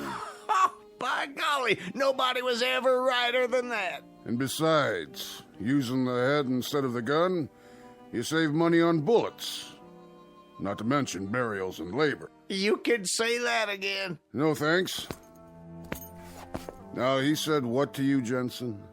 He said that he could bring back the dead. That's what his line was, bringing back the dead. That possible, Sheriff? Better ask Doc. But we don't have a Doc in Happiness. Oh, that's right. Well, sir, when he said that, I'd like to keel over in my tracks. Bring back the dead. I think to myself, the man's either a lunatic or he's trying to gull me. That's when I went over to your office and got you, Sheriff. And when we come back, he'd up and gone. That's right. Interesting. Very interesting. He probably figured you'd gone to get the sheriff or some such. And he decided right then and there to make tracks. Now that's reasonable. That's exactly what he done. He's obviously some kind of a con man, and the minute he seen Jensen here leave the saloon, he knew he was gonna go get the law. So he decided things was too hot for him, and he better hightail it out of town. That there is a real deduction, all right. Except, how come he left his wagon? Gooberman, you're embarrassing to have around. What kind of question is that? How come he left his wagon? I can't believe you asked that. How come he left his wagon? So, tell us, Sheriff, how come he did leave his wagon out front? The way I figure it, he probably didn't get out of town after all. The way I figure it, he probably checked into the hotel or someplace like that. What other place could he go, except in the hotel? Maybe Miss Tabby's. But Miss Tabby run off with the deputy. Thanks, Jensen, for twisting the knife. The hotel, exactly. That's what he done. Sheriff, you got a lifetime job here if I got anything to say about it. Give the sheriff a drink on me, will you, Jensen? Sure thing. Kind of you, Lapham. Real kind of you. Yeah, real kind. That's him, Sheriff. That's him. Barkeep. Yes, sir? You got another one of those nickel beers? Coming right up, sir. You're Garrity? That's my family name, yes. Can I ask you a question, Mr. Garrity? Of course, Sheriff. That your wagon out there? Yep. That's my wagon. Says Garrity on it. Uh-huh. How come? Like I said, that's my family name. Mr. Jensen here tells me that you bring back the dead. That what he said? No, that's what you might call a figure of speech, isn't it? What are you getting at, Sheriff? What I mean is, you don't actually bring back the dead, do you? On the contrary, that's exactly what I do. Bring them back. What did he say? Hit me with a shot of whiskey there, would you, Jensen? No problem. I don't suppose you'd care to tell us how you go about doing something like that. Well, no offense, Sheriff, but it's kind of a professional trade secret. Secret? I mean, like a magician. He doesn't tell you how he does his tricks. Well, I don't tell you how I bring back the dead. But I do, just the same. And you actually bring back the dead? I do indeed. Brought back healthy and hopping as the day they departed. And if that ain't a boon to mankind, somebody better tell me what is. Somebody better indeed. Fact is, gentlemen, I've heard of your town. 128 people in Boot Hill up there. I figured if a man's trying to sell cold drinks, he goes to the desert. And man's got buffalo skins and woolens, he goes to the cold north country. And if he brings back the dead, well, then go to a town where most of them are buried. And the name of that town is Happiness, Arizona, with the biggest cemetery west Chicago. All them departing this earth with unspeakable violence. All but one. Which one? That was my wife, Zelda. God rest her soul. A bustling, healthy, strapping woman of 247 pounds. Not unattractive, mind you. And then one morning, she's taken with the dyspepsia. And I'd lost her. And that there is why I drink. From a broken heart. How much loss can a man stand? Herr Guberman, have one on the house.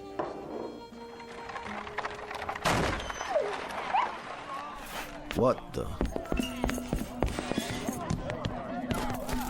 Stand back, everybody. What's happened? Oh my gosh, he run over the dog. Poor thing. Is it still alive? Oh, no. I sure am sorry, poor little mutt. How did it happen? Dog just run right out in the street. I tried to stop, but he got under my wheels. Must have struck him a blow in the head. Not a mark on him, but he's sure dead. What do you call that, Sheriff? Accidental animal homicide. Oh, mighty decent of you, Sheriff. No fine or nothing. No fine. You obviously couldn't help it. That's what the law says. Anybody know who the dog belongs to? Stray is what she is. Never seen her before. Nope, not around here. I'll put her up in my wagon, take her out and bury her with my own two hands. No need. Huh? Ladies and gentlemen, the proof of the pudding, so they say, is in the eating. And the proof of a service is in the performing. Hallelujah. The dog is certainly dead, isn't she? No question about it. Then, gentlemen, I shall take it upon myself to return this gentle creature to the land of the living. What do you mean by that, mister? I shall resurrect it. Stand back, all of you. I ask only one thing, in order that I may conduct the operation satisfactorily and completely. What's that, Garrity? Would you all turn around? What? And look the other way, so you're not watching me. How's that? If you don't mind, please, show me your backs for just a moment, out of respect for the dead.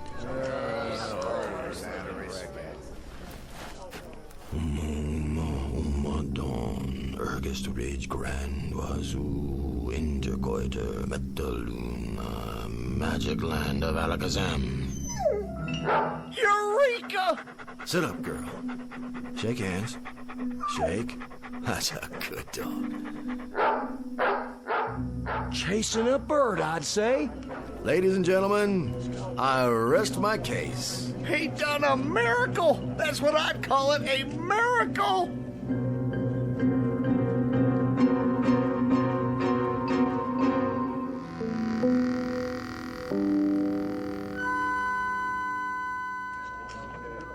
Black magic is what it is. My dear friends, citizenry of Happiness, Arizona, it's with no small degree of pleasure that I stand here in this quaint, picturesque main street performing what I modestly claim as an accomplishment of some dimension. As you've all seen, I've just brought a dog back to life. It's not natural. Please, hear me out. It was not black magic, and it was not the devil's work. It is the application of scientific principles which I have picked up over the years. While traveling extensively in the Himalayan mountains for 7 years, I served as personal apprentice to the High Lama. But how? How'd you do it? Simply by utilizing certain cosmic forces. What are they? With a concurrent application of mystical electrolysis. Let's all have a drink on it. Fortunately, I've brought with me in my wagon here a supply of all the necessary herbs and spices to repeat the process. And what I have done for that dog, why, I can do the same for your loved ones. May their souls rest in peace. For the moment. You mean you can bring back my Zelda? And my former partner? And my late husband? How about my mother? And my old horse. I had a fiance. Came down with the chilblains. What if we don't know where they're buried? Peace, friends. This is a time for meditation, for communion with your most sacred beliefs. For tonight, at midnight, Joy abundant will reign in Happiness, Arizona. The dead will be returned to you, all in one piece. Well, now have a cigar, mister, on me. Well, thank you. Now go to your homes and prepare for the ultimate happiness.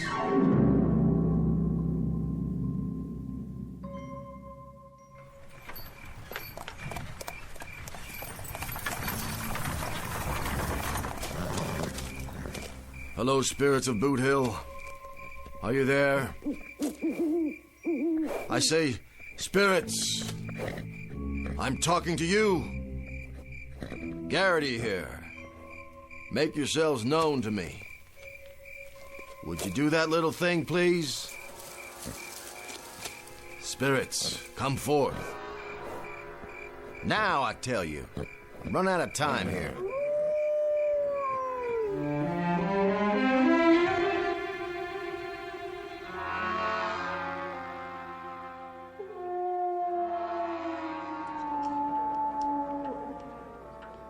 $11:30. No sign of him. He's up at the cemetery. Still? 4 hours he's been up there now. That place always froze my guts, even at high noon in the bright sun. Imagine what it must be like after dark. I don't want to imagine. You know, one time when I was a kid... Please, Lapham. I had a pet goldfish. In Arizona territory?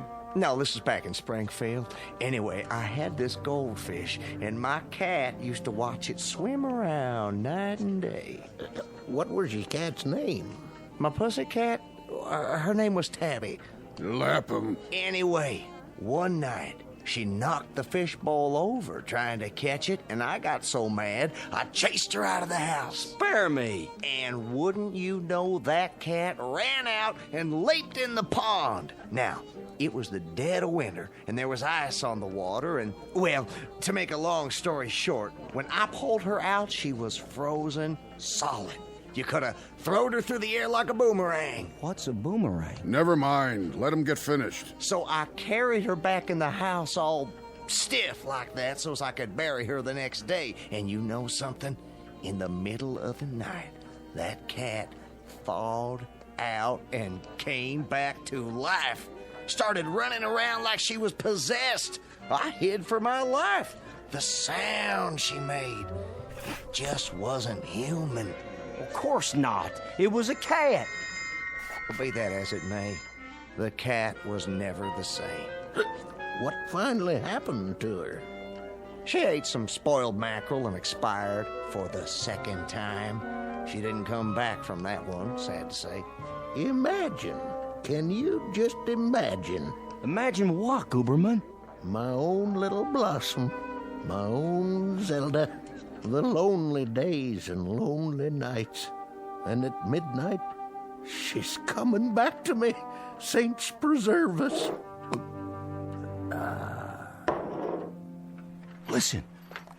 What's that? Sounds like Mr. Garrity's finished his work. Evening, gentlemen.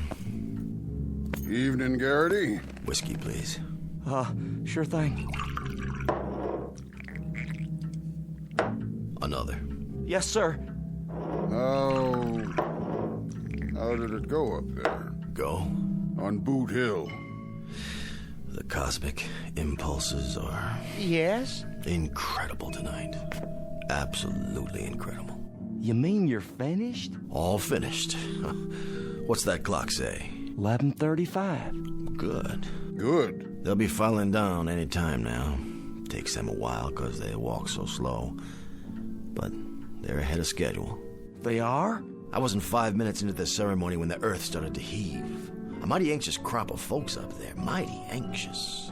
It'd do your heart good to see them wiggling around under the sod. That right? Just like some happy colt raring to face life again. Did you happen to see my Zelda up there? Why, I might have. Oh, you couldn't have missed her. She's the biggest thing on the hill. Only funeral that ever took 9 pallbearers. That was some service. Doggone if she wasn't a strapping girl. I remember the time she threw me out of the house. through a window. As a matter of fact, I was 18 feet in midair. That picture behind the bar. Which one? The man with the handlebar mustache. Your beloved brother, isn't it? John? Sure is. How'd you know? Reminds me of someone I've seen quite recently. Shot by accident last March. There was a gunfight in here, and he got hit by a stray bullet. Tall man like you, with a kind of a limp. How'd you know? Your brother was the last man buried. And the last ones buried are the first ones to come up. Come up? And then down. Down? Down the hill, into town. You see something out there, Mr. Garrity? I believe I do. What? Why, I believe that's him coming now. Down the middle of the street. Look, do you see?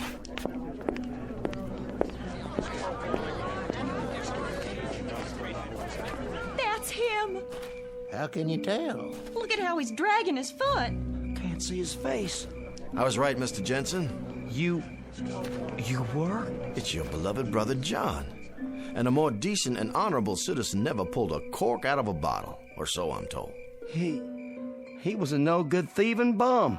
He spent more time digging in the till and stealing whiskey than he did serving customers. Why, Mr. Jensen, you dishonor the man, and here he returns to you from the grave after that unfortunate accidental bullet fired by someone caught him between the shoulder blades. I'm here. I'm coming back to you. Hold on. Mr. Garrity. Yes? How much do you charge for bringing back the dead? Well, just room and board, Mr. Jensen. My major source of income is the pleasure I derive from bringing happiness to my fellow man. Well, then, how would you like to increase that source of income real quick?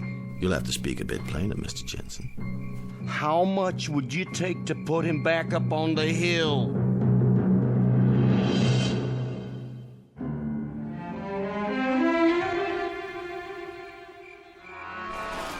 I'm asking you. To put him back? My brother, I mean. In his grave, where he belongs. What does that mean? Well, it's a difficult procedure, Mr. Jensen. Once the resurrection has taken place, it requires a maximum effort to replant them, so to speak. Would $100 pay for the effort? 100? In gold.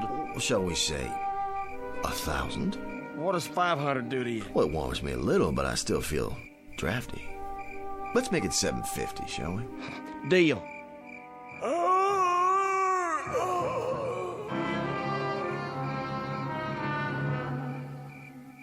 He disappeared. Just plain old disappeared. He did. It's true. He's gone. Can't see him no more. They're right, Garrity. He vanished like a shadow on the street. Thank the good Lord.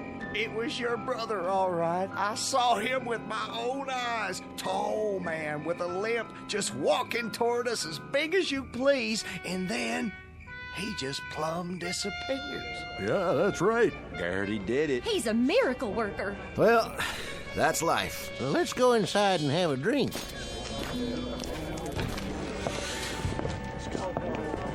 But don't fret, friends. He'll be followed soon enough by the others. The others? Including your beloved wife. Your lonely hours are a thing of the past, Mr. Guberman. Your Zelda will soon be back with you to share your life and restore your peace of mind. Well, no disrespect, but, Yes? what I mean is, she was the flower of all womanhood and everything. Of that I have no doubt. But on 6 different occasions, she broke my left arm. That thing was in a cast so much I developed a permanent list. Your point, Mr. Guberman? Well, I sort of hate to disturb her rest. Get me? I'm beginning to. What'll it take to put her back? A difficult assignment, Mr. Guberman. Let's say $500. With me, it was $750. Jensen, I'm disappointed in you. And ashamed, truly ashamed. Your own dear brother. And you, Guberman, your own wife. Garrity, as an official of this town, I apologize for these men. I'm humiliated. Nothing less than humiliated. I don't blame you, Sheriff. Not one bit. But you, I could perceive immediately that you are made of sterner stuff. Well, I suppose that's true. I didn't see you quake in your boots just because Lightning Peterson will be one of the departed returning tonight. Lightning Peterson? You killed him yourself, didn't you, Sheriff? And he was supposed to be the fastest gun in the territory. Boulder Dash. I say Boulder Dash. Lightning Peterson, indeed. You killed him once, Sheriff, in an honest showdown, and if his internment hasn't taught him anything, you can do it again. Something, Sheriff? You're resurrecting that gunman, along with the rest? It's a mass operation. I see. I see. As a matter of fact, it provides a marvelous opportunity for you to dispel those ugly rumors I've heard. Rumors? That you actually shot Peterson in the back late at night, when he was alone and unarmed, while you had 6 deputies at your side. Hold on. Now, I know you faced up to him in broad daylight, a man of your character. But this will give you a second chance to shoot him down if need be, face to face. Have a seat, Sheriff. You don't look so good. If you really want to know, Mr. Garrity, I don't think Peterson should be resurrected. I think he's, a menace to society. Fact is, Sheriff, judging by that clock on the wall, I'd say he's already on his way down. Personally, I wouldn't mind facing him again, but why go to all the trouble? Trouble? For a man of your skill? Would $500 put him back up there? Lightning Peterson? You do him an injustice, Sheriff. He was quite a lad with a gun, and mighty active at that.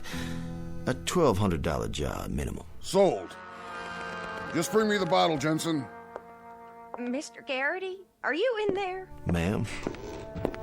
You happen to see a scrawny little man up there? Kind of gimlet-eyed? Name? Perkins. Ephraim Perkins. A relative? Ex-husband. And no tighter man ever squeezed a silver dollar. Thing of it is, I'm married again. And if the truth be known, I never did care much for Ephraim while he was living, and I don't properly see why I should have to go through it all again. Besides, what would I do with 2 husbands? I can appreciate your dilemma. $100? 5, madam, would be a bit closer to home. Poor fella, Uncle Jeb. Left me his farm. See, how much would it take to keep him there? Hold on now. One at a time. My father-in-law, big man, asked to be buried with a bullwhip. Just ain't no reason at all why he should come back. Now, I'll have to write these down. My husband, Charles. Mean cuss. Nobody liked him. Had to hire mourners from out of state. Order, please. I'll take your money one at a time. Can you make change? Well, let's see here. Who's next?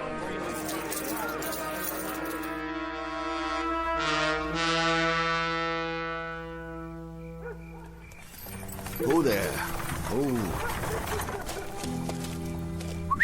Here, boy. There you go.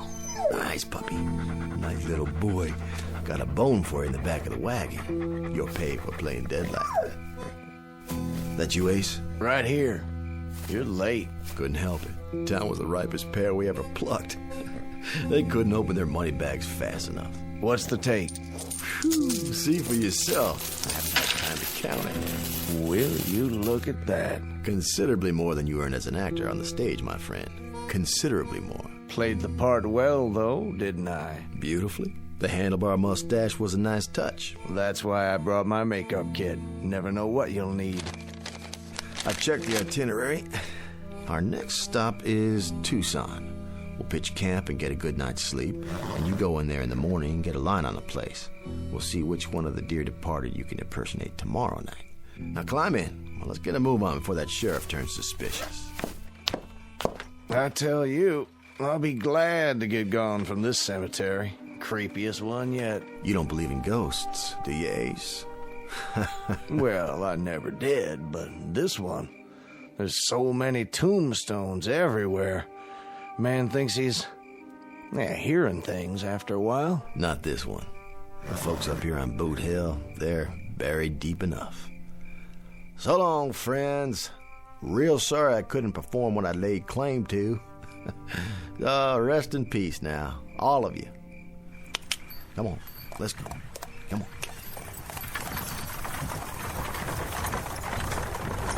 Get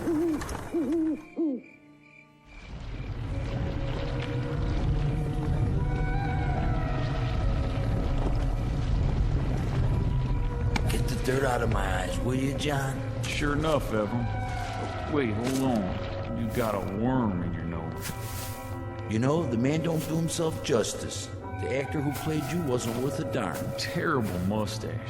But that there Garrity, he sure can do a job of resurrecting. Sure can. Don't know where he learned them words, but they worked. Didn't they, Lightning? Let's get on to town. We ought to wait for the others to dig out. Don't worry, they'll be along. Besides, I got a lot of drinking to catch up on.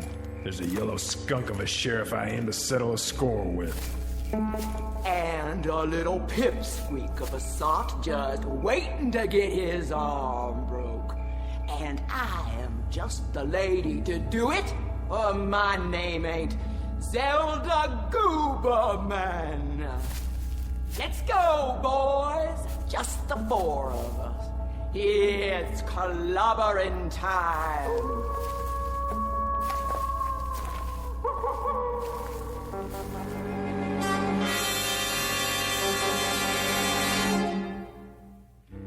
Exit Mr. Jared Garrity, a would-be charlatan, a make-believe con man, and a sad misjudger of his own rather considerable talents. This haunting little fable respectfully submitted from a soon-to-be empty cemetery located atop a dark hillside on one of the more dangerous slopes leading into and out of the Twilight Zone.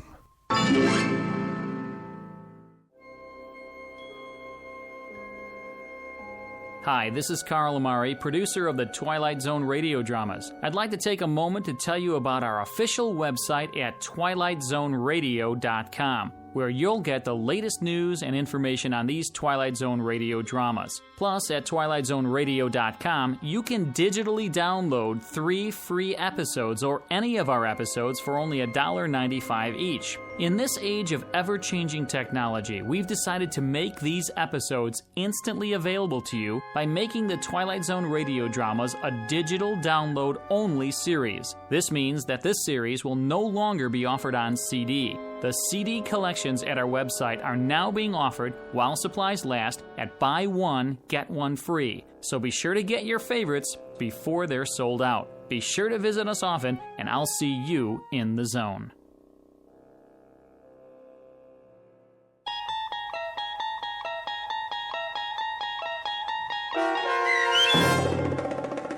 Mr. Garrity and the Graves, starring Chris McDonald with Stacy Keach as your narrator, was adapted for radio by Dennis Etchison and based on a script by Rod Serling.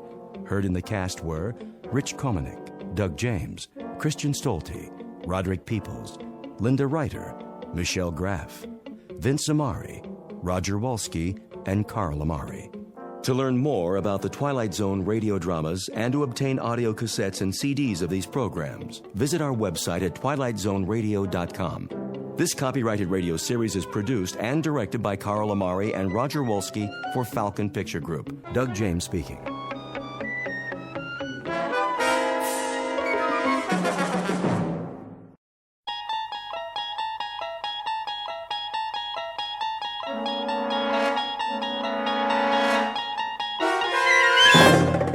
You unlock this door with the key of imagination.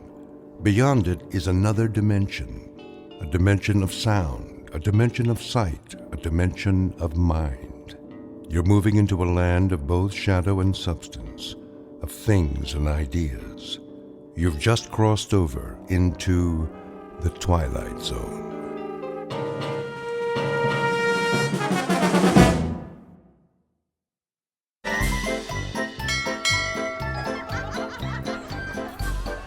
Get your hot dogs. Hot dogs. Pretzels.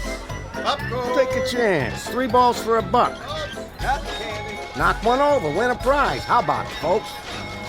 Can we? No, thanks. So easy, my own mother could do it. Look at all the stuffed animals. Let's go.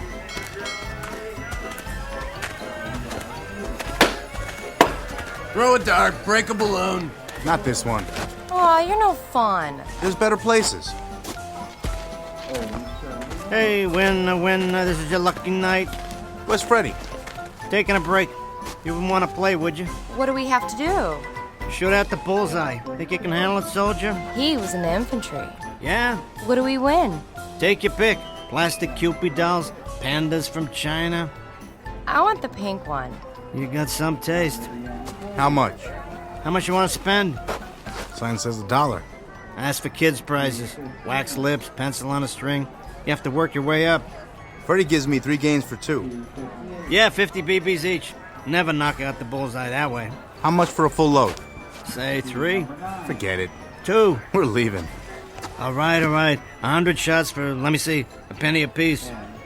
I get to pick my own machine gun. Man knows what he's doing. Ready? Hey, how about a side bet? 5 will get you 10. You hustling me? Come on, show your girl what you're made of. She already knows.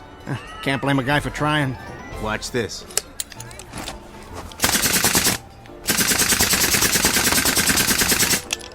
There. How's that? Wait a minute. You didn't get it all. What are you talking about?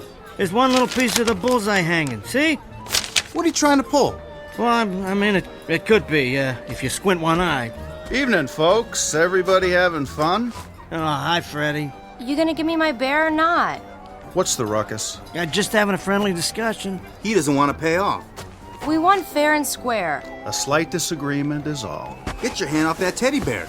Give the young lady her prize. We don't want any trouble here. There you go, pal. Semper Fi. I'm not your pal. I'm surprised at you, Wally. That's not the way. First, you give him a few wins, build up the payout, then you sock it to him. Remember? I got a lot on my mind. Wally, you used to be a good con. But lately... Tell me something, Freddie. You can keep what you made while I was gone. For old time's sake. Listen to me. You see those 2 guys over by the fun house? White ties, pointed shoes. Don't turn your head. What about them? They, by any chance, been hanging around tonight? Well, you know those monks? Do me a favor. Anybody ask, you haven't seen me. I hopped the steamer to Timbuktu. Now, if you don't mind, I'll just fast forward on out of here. Yeah, don't worry. I'll think of something. Go through the back and down to the beach. Thanks, Freddie. I owe you.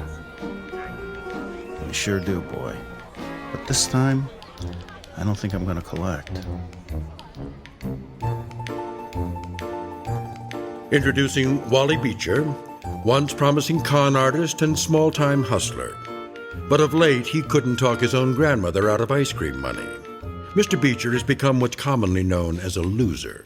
He's off his game and down on his luck because somewhere along the line, he lost faith in the con and in himself. And tonight, the biggest debt of his life is about to come due. The reaction is panic, thanks to the certain knowledge that his credit is run out and there is no place left to hide. But if he plays the odds just right, there might be one last unexpected chance to start over. If not in this world, then in the Twilight Zone.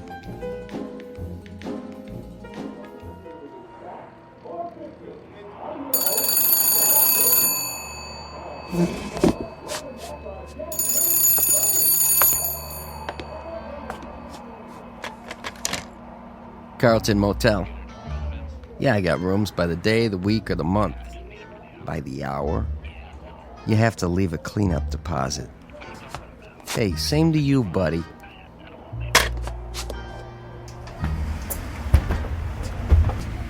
Hey, Mr. B. Any calls tonight? Nope. Not even my brother? Nah, been quiet as a tomb. Oh, don't say that. Here's your mail. Maybe that check you've been waiting on? No such luck. Anybody ask for me? Afraid not. Good, that's good. Jack, I want you to listen real close. It's important. Yeah? If somebody wants to know where I'm at, I already checked out. Anything you say, Mr. B. Only I sure need that rent before you do check out. Yeah, I'm not going anywhere. Just say I did. Got it, but about that rent, it's Thursday already. You're the first on my list. The manager won't let me carry you much longer. I got some deals going. One of them's bound to come in. Just remember what I told you, especially if they're wearing alligator shoes. You call my room with a heads up, okay? Sure thing, Mr. B.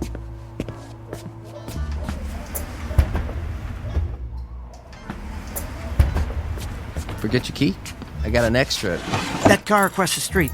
That black one? The Crown Vic? How long's it been there? I can't really say. They're watching. What's that? Is there another way out of here? Yeah, sure. And back. Remember what I told you? I'm not here, never was.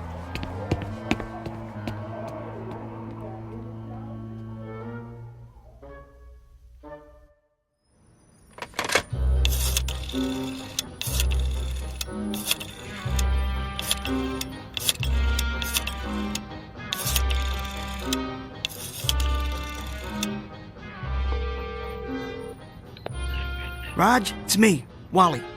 You got a line on the 5th at Belmont? Yeah, tomorrow. The number 9 horse. Yeah, he's still 40 to 1? Put me down for 100, straight across. I understand. No more credit, but this one's a lot. I'm not conning you. The guy I know clocked him in the workout. Raj, come on, Raj. A C note, that's all I'm asking. Wait, don't...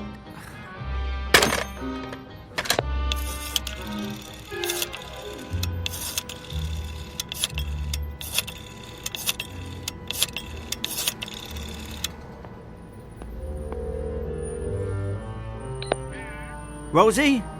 You bet it is. How's your kid? Good. Hey, listen, Rosie, remember that business opportunity I told you about? Yeah, that's the one. The Feedback drive-thru. World's best deep-fried burgers. Well, they're getting ready to open their first store. Me, I got my personal life savings riding on it. So if you want to get in on the ground floor... he is? Oh, jeez, that's terrible. Yeah, I could let you post-date a check if you... Your life insurance policy, too? Yeah, I understand. Hey, hold on, Rosie. I got another call. Great talking to you, hon.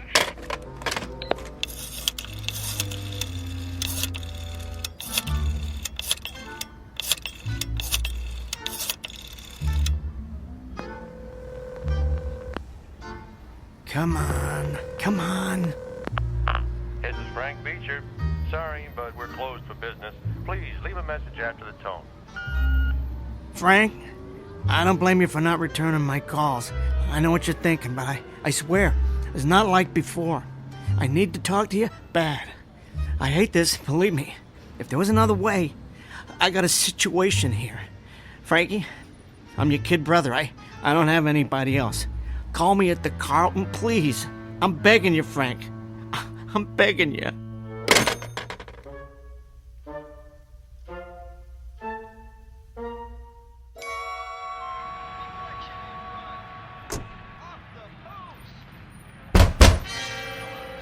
Who is it? Yeah, I'm in here. So what? I don't care anymore. Bring it on. Just bring it. Huh? Wally. Frank?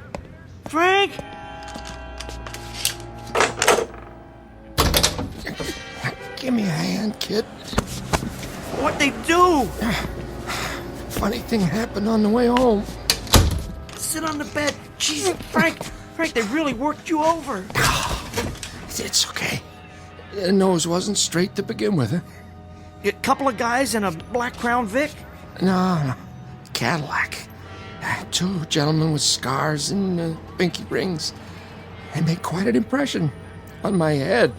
I'll get some towels. You're bleeding bad. This is a first. Take it easy, Frank. I was always the one who took care of you. You got in a fight at school or fell off your bike. Let me wipe your face. Ow! I'll do it. You order a steak from room service. Blood rare. Best thing for a black eye. Hold this against your head. They have room service here? See, you moved up in the world.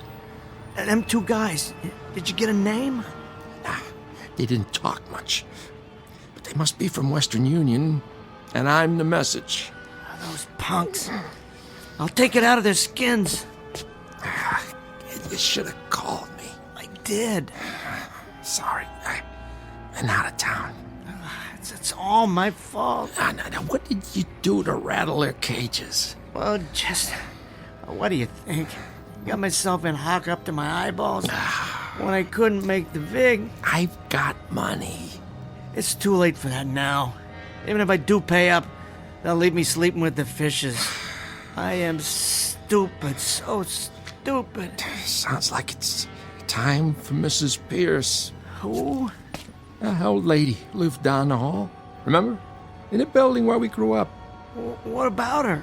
Every time you got in trouble and you didn't want Dad to find out, what'd you do, huh? You came to me, right? Yeah, you find a way to fix it. I was always a loser even back then. Yeah, you were little, that's all. You didn't know any better. What's Mrs. Pierce got to do with it? She was the one who took care of things, not me. What do you mean? Oh, when anyone in the neighborhood had a problem, Mrs. Pierce made it right. Don't give me that. It was you, Frankie. When I didn't do my chores or I got in a jam. Nah, I handled some of it, but there was some I couldn't. Like the time Vincent Cazzatori wanted to fight you, or you lost the raffle tickets and the principal called the police. I remember that. Yeah, it was Mrs. Pierce who got you out of it. She didn't want people to know, but she was the one. How? You tell me. I'd tell her, and then she'd pray to her own special saints, I guess. Someone came to her with a problem, she'd make everything right. Yeah, you could count on it. That's nuts. Yeah, it sure is. But it's true. Hey, where's the phone? Oh, who are you gonna call? The cops won't do nothing.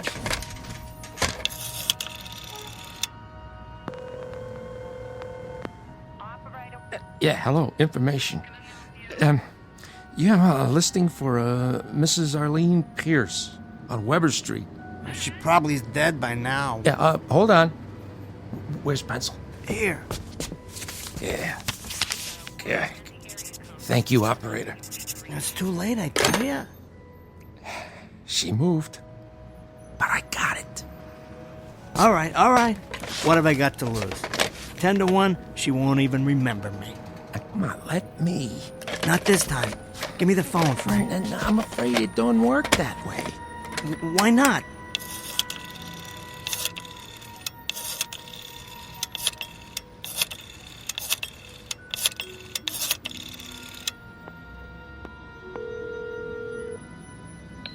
Hello?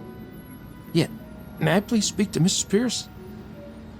An old friend from Weber Street. My name's Frank Beecher. It's been years, but... Oh, hello, Milo. Of course. Oh, she is? Oh, I'm sorry. I didn't know. Look, I hope she feels better soon.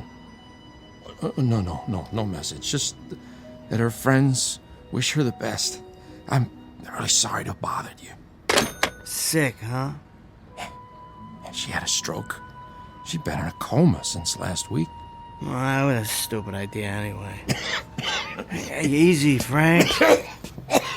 Get me the sink, kid. Can you stand up? Here, let me help you. It was the pointed shoes that did it. Frank, you're coughing up blood. It feels like something's broken inside. I gotta get you to emergency. Quick. Not now. Those goons who sent the candygram, they'll want to know if you got the message. Oh, I got it. And I got a message for them. They want to clean my clock? Let them. I'm not gonna let you die here. Come on. You better lay low, kid. They're gone. I heard them drive off. I got my car in the alley. For once in my stupid life, I'm gonna do something for you.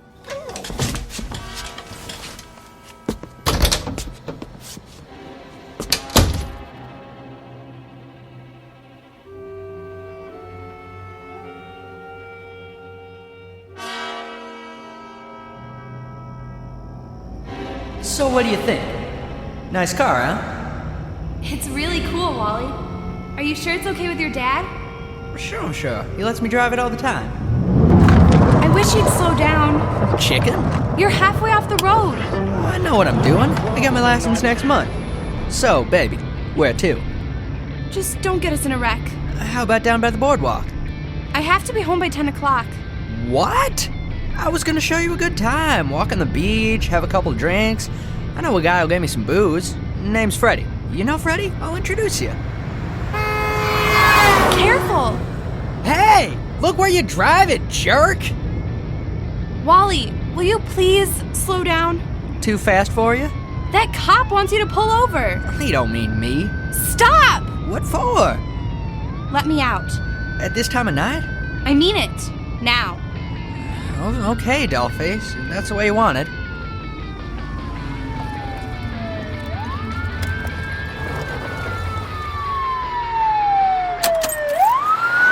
What did I tell you? He wasn't following me. Chasing some punks. He'll get him, too. See, the cops around here, they drive Ford Crown Vics with the F-150 engine, all souped up. I could probably take him. I got more horses under the hood. Hey, where are you going? Bye, Wally. What's the matter? I'm walking home. It's safer that way. Thanks for a lovely evening. Are you nuts? Get back in the car. Maybe I'll see you around. When you get your license.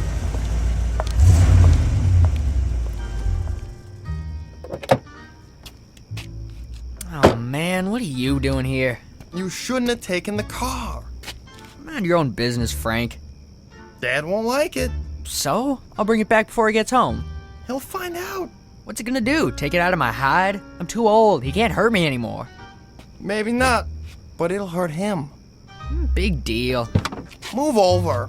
What for? I'm driving. What about your car? I'll come back for it. And how are you gonna do that? Walk if I have to. Now move. Go chase yourself. What did you say to me? Let go of the door. Give me the keys. No way. I said give me the keys. Back off, Frank. I'm warning you. What'd you do that for? Slide over.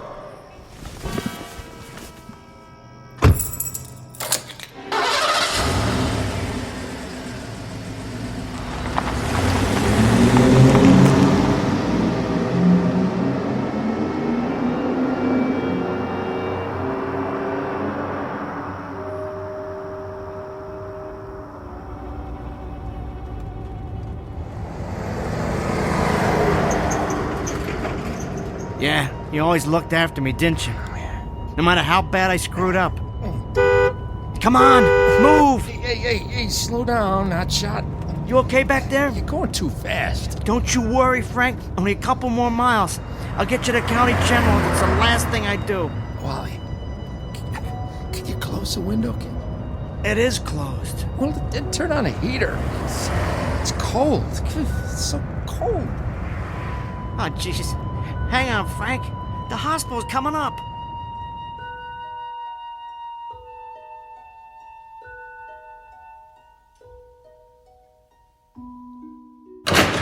All patients in need of emergency care, please sign in. You will be treated in order of arrival. I told you we'd make it. My legs, they won't work right. It's all right. I got you. Please have ID, proof of insurance, or payment in form of cash or credit card. Get me to the counter. I'll take care of it. Can I get some help here? You have to wait your turn. I can't wait. My brother needs a doctor. Fast. Sign in at the window. And then what? Take a number? I have to sit down. Hey, here's a bench. Put your feet up. That's it. Ah, for crying out loud. Wait here, Frank. I'll be right back. But I don't have any insurance. Then I'll need a cash deposit. I can give it to you tomorrow. It's hospital policy, payment in advance. But I need the treatment now. Step aside, please. Just like that? Are you going to throw me out? Someone will check your vital signs. You'll receive basic care if the condition is life-threatening. Next. I got his wallet and ID. Here's his credit card. Has he signed in yet? He can't. He was coughing up blood before. Then sign for him. What are you trying to pull? There's a pencil on the clipboard. There. That good enough for you? Have a seat. Blood. That's disgusting. Oh, jeez, Frank! Hey, I need some help right now! Somebody clean it up. Hey, mister, you can't do that. Those gurneys are hospital property. Here, get up on this stretcher thing. I'll try. You have to wait your turn. Back off. Sir, you can't go in the main hospital. Out of my way. I need cleanup, quickly. What's this?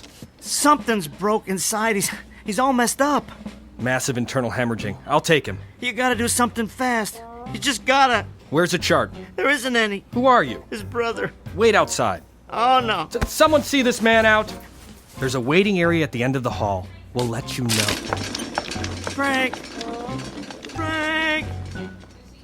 Cleanup and emergency. Interns to receiving.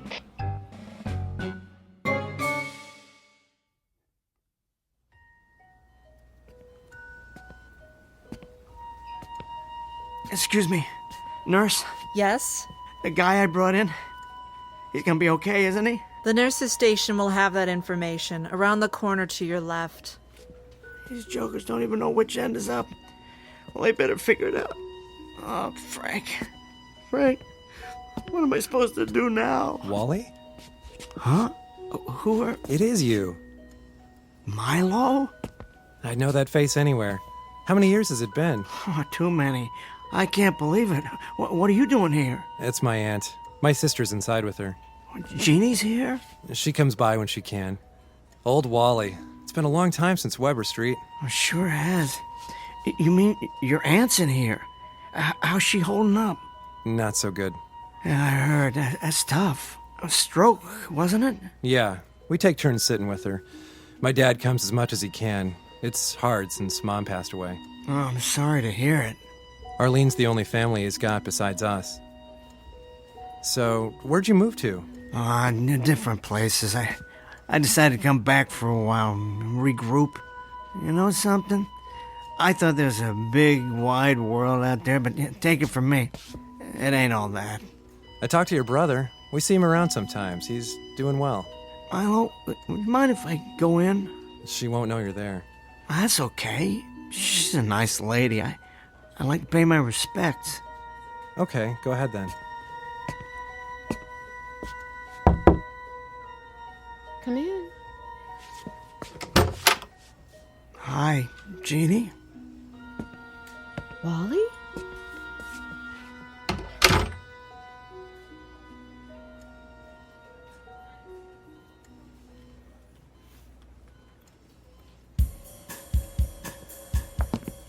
Hey, how you doing? Can I help you? We're looking for a guy. Friend of ours. Fell down, hurt himself. Check emergency. No such luck. Well, this is all private rooms here. He's telling the truth. Says right on the door. P-I-E-R-C-E. What's that spell? Purse. Some name. A little guy was with him. Looks like a weasel. I haven't seen him either. You sound mighty sure. Tell you what, if I do, you'll be the first to know. Now, do you mind keeping your voices down? There's a sick lady inside. Have a nice day. It's nighttime, Sal. Yeah, that too. You know, it don't make sense. They gotta be here. We've seen them come in. I'll check the rooms. You watch the lobby. Sure thing. And call the boss. Tell him we got it covered. The fabulous Beecher boys. One thing's for sure. They walked in, but they ain't walking out.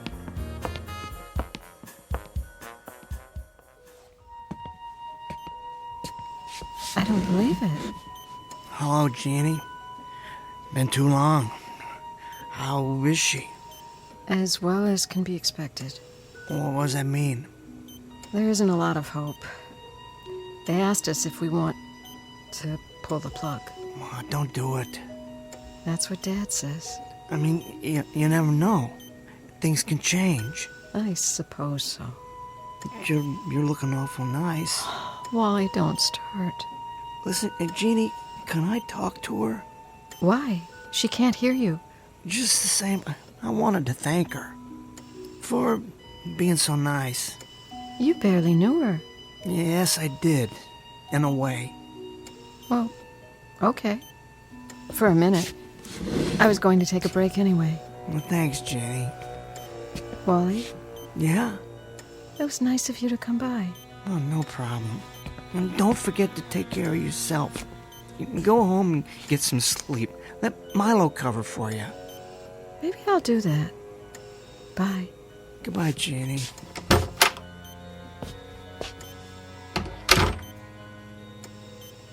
Mrs. Pierce? Can you hear me? I hope so. because I got something to say. It's Wally. I used to live in the building down the hall. Me and my dad and my brother. You remember Frank? He always did good in school. Not me, though. I was a different story. A real dumb kid.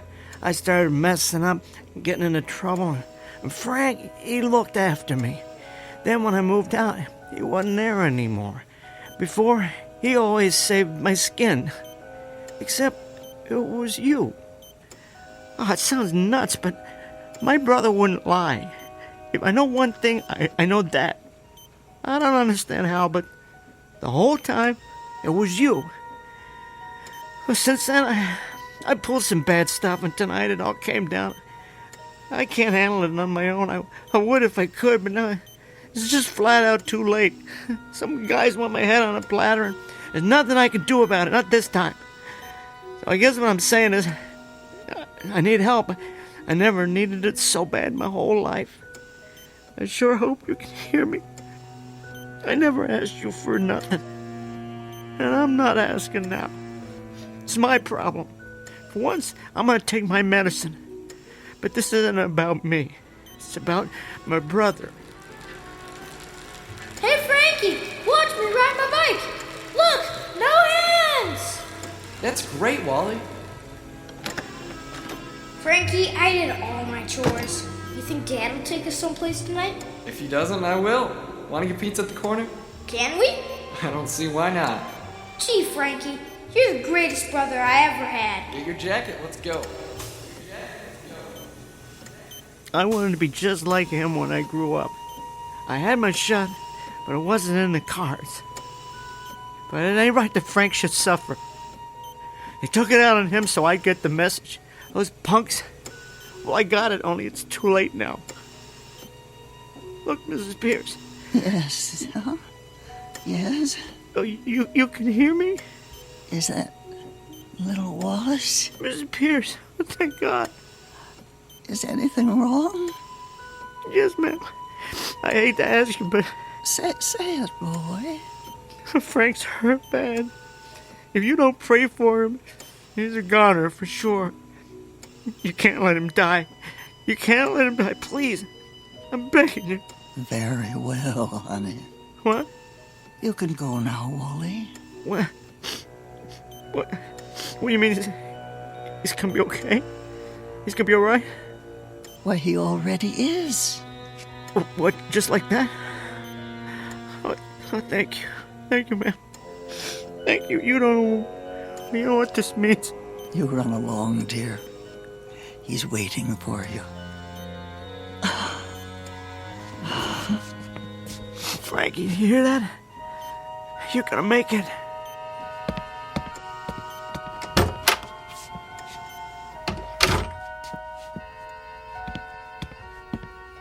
Nurse, where's Frank Beecher?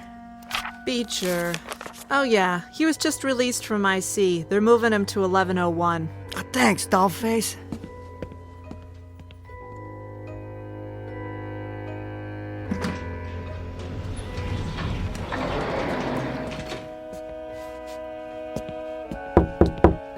Frankie? Hey, kid. You okay? You look like you are. Oh, yeah, it only hurts when I laugh. Oh, you sure had me worried for a while. Yeah, I don't know, must have been something I ate. Frankie, I am so sorry. Ah, for what? Oh, it was my fault. We both know it, but I went and I took care of everything. Oh, is that right? What did you do? I talked to Mrs. Pierce. Wally. Now, don't get mad. You're not going to believe this, but I ran into Milo, her nephew. It's the same hospital she's in. Can you beat that? And while I was talking to her... Wait, I thought she was in a coma. Well, she was, but she come out of it. Anyway, I asked if she could help. She turned her head, looked right at me. Next thing you know... I'm telling you. No, it doesn't work that way. Well, it did this time.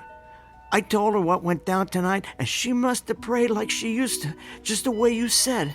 And, long story short, everything's gonna be okay. That's impossible. Well, look at you. It's like I said. Wally, You can't ask for yourself. You have to ask for someone else. That's the secret. Otherwise, it doesn't work. That's why I went to her when you were a kid. But Frank, I didn't ask for myself. I asked her to let you live. You couldn't have known that. I didn't teach you. You taught me good, Frank. Only I'm kind of slow. It took me all of this time, but I finally got it. And now it's over. No, not for you. Here, Wally, look in my wallet. Right? I got a few $100. I want you to take it, get as far away from those strong-arm types as you can. Then call me, and I'll try to figure something. Maybe I can help you cut a deal. Maybe nothing. You don't have to do a thing. Tonight's the last time I'm running out. Whatever they want to do, let them. The slate will be wiped clean. They'll never bother you again. Wally, you listen good. Those guys in the Cadillac are bad news. I'll try to buy you some time, long enough to talk to the DA, and we can Forget it. This time I'm standing up for myself. Oh, don't be a fool. I'm not. I used to be, but not anymore. I'm ready. It's been a long time coming. And Frank, yeah. If I don't see you again, thanks. Thanks for everything. I hope I paid you back a little. Kid. Don't worry about me. I'll be better off. Just think, I won't ever have to run scared again.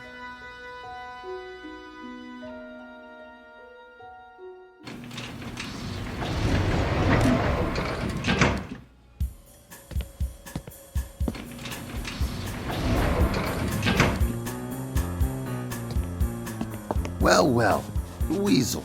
I figured you'd show up. Let's go, little man. Anything you say. Get in the elevator. Do it here if you want. Take it out of my skull.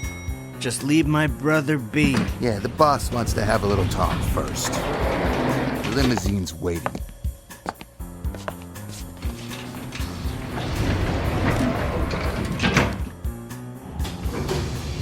Which floor, mister? The parking lot. I'll get the button for you. Hey, what'd you pull the alarm for? You're not going to parking. Say, what's the ruckus? Federal agent, hands out of your pockets. Mr. Beecher, step over here next to me. Glad to. You got the wrong guy. Don't move. You're under arrest. What's the charge? You take your pick. Racketeering, extortion. You know who I work for? We have Mr. Sacchetti in custody. You're making a king-size mistake. Pull that button, we go down to the lobby. The door's open and a friend of mine's gonna be standing there. And he don't like feds. Some friends of mine already picked up your partner. For what? Kicking a coffee machine. I saw you in front of the motel, right? You've been under surveillance. Sure. The V8 F-150. I should have known. The heat always drives Crown Vics. Do me a favor, Mr. Beecher. Pat him down. My pleasure. Ooh, a 38 Smith & Wesson. Awful heavy. It could wreck that suit of yours. Get your hands off the merchandise. Hey! Freeze! You, G-Men, drop your piece, or Sonny Boy here gets it. Don't listen to him. You'll never get out of the building. There's a police line outside. Where do they see my little insurance policy? Push the button, now. You won't make it. Throw your piece on the floor.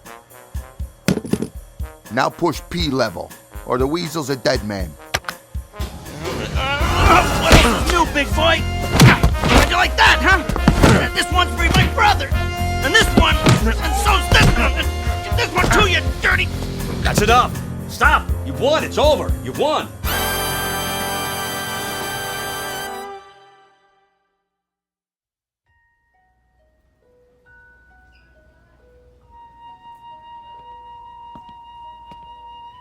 Milo, Jeannie, I just wanted to tell you not to worry. Oh, Wally. What are you crying for? She's gonna be all right now. He doesn't know. Know what? She's got a new lease on life, and she's not the only one. Come on, Milo. We have to sign the papers. Well, I could tell by the way she looked at me.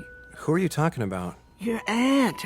I knew she was gonna make it. That's not very funny. What's not? I'm telling you, she said everything was gonna be all right. She knew. That's because she was praying the way she used to. Wally, please. She couldn't have. She never came out of it. What? The doctor said there were no brainwaves for days. Not at all. But... One thing was strange, though. When she passed, she had a really unusual expression on her face. It was peaceful, almost happy. Like, what's the saying? God's in his heaven and all's right with the world.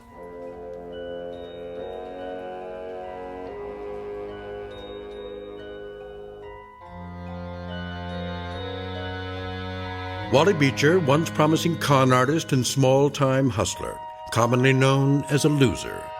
Despite the odds, he asked for another deck and a fresh deal.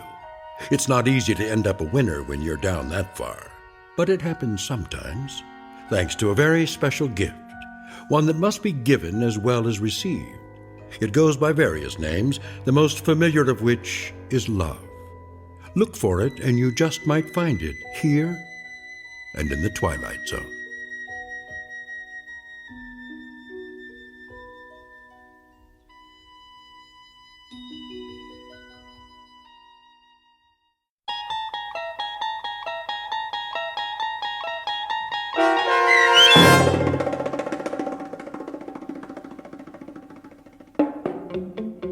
Mrs. Pierce is Praying for Me, starring Tim Kazurinsky with Stacy Keach as your narrator, was written for The Twilight Zone by Dennis Etchison and based on a story by Robert Patterson. Heard in the cast were Roger Mueller, Fernette Lebo, Sandy Marshall, Roy Anderson, Richard Hinzel, Kurt Nabig, Rick Vargas, Sarah Court, Meg Falcon, Kate James, Justin Kaufman, Peter DeFaria, Doug James, Fern Persons, Zoe Rand, Patrick Francis Cerny, Quinn Wormeling, Evan Armacost, and Samuel Corbett.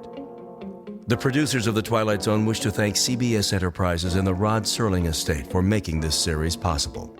This copyrighted radio series is produced by Carl Amari and directed by Joby Cerny for Falcon Picture Group. Sound design, custom Foley effects, recording, and editing are produced in the Cerny American Sound to Picture Theater by sound designers Craig Lee, Bob Benson, Todd Beyer, and Tim Cerny. Music for The Twilight Zone is provided by CBS and American Music Company Incorporated, New York. To learn more about the Twilight Zone radio dramas and to download episodes, including 6 free episodes on our homepage, visit our official website at twilightzoneradio.com. Doug James speaking.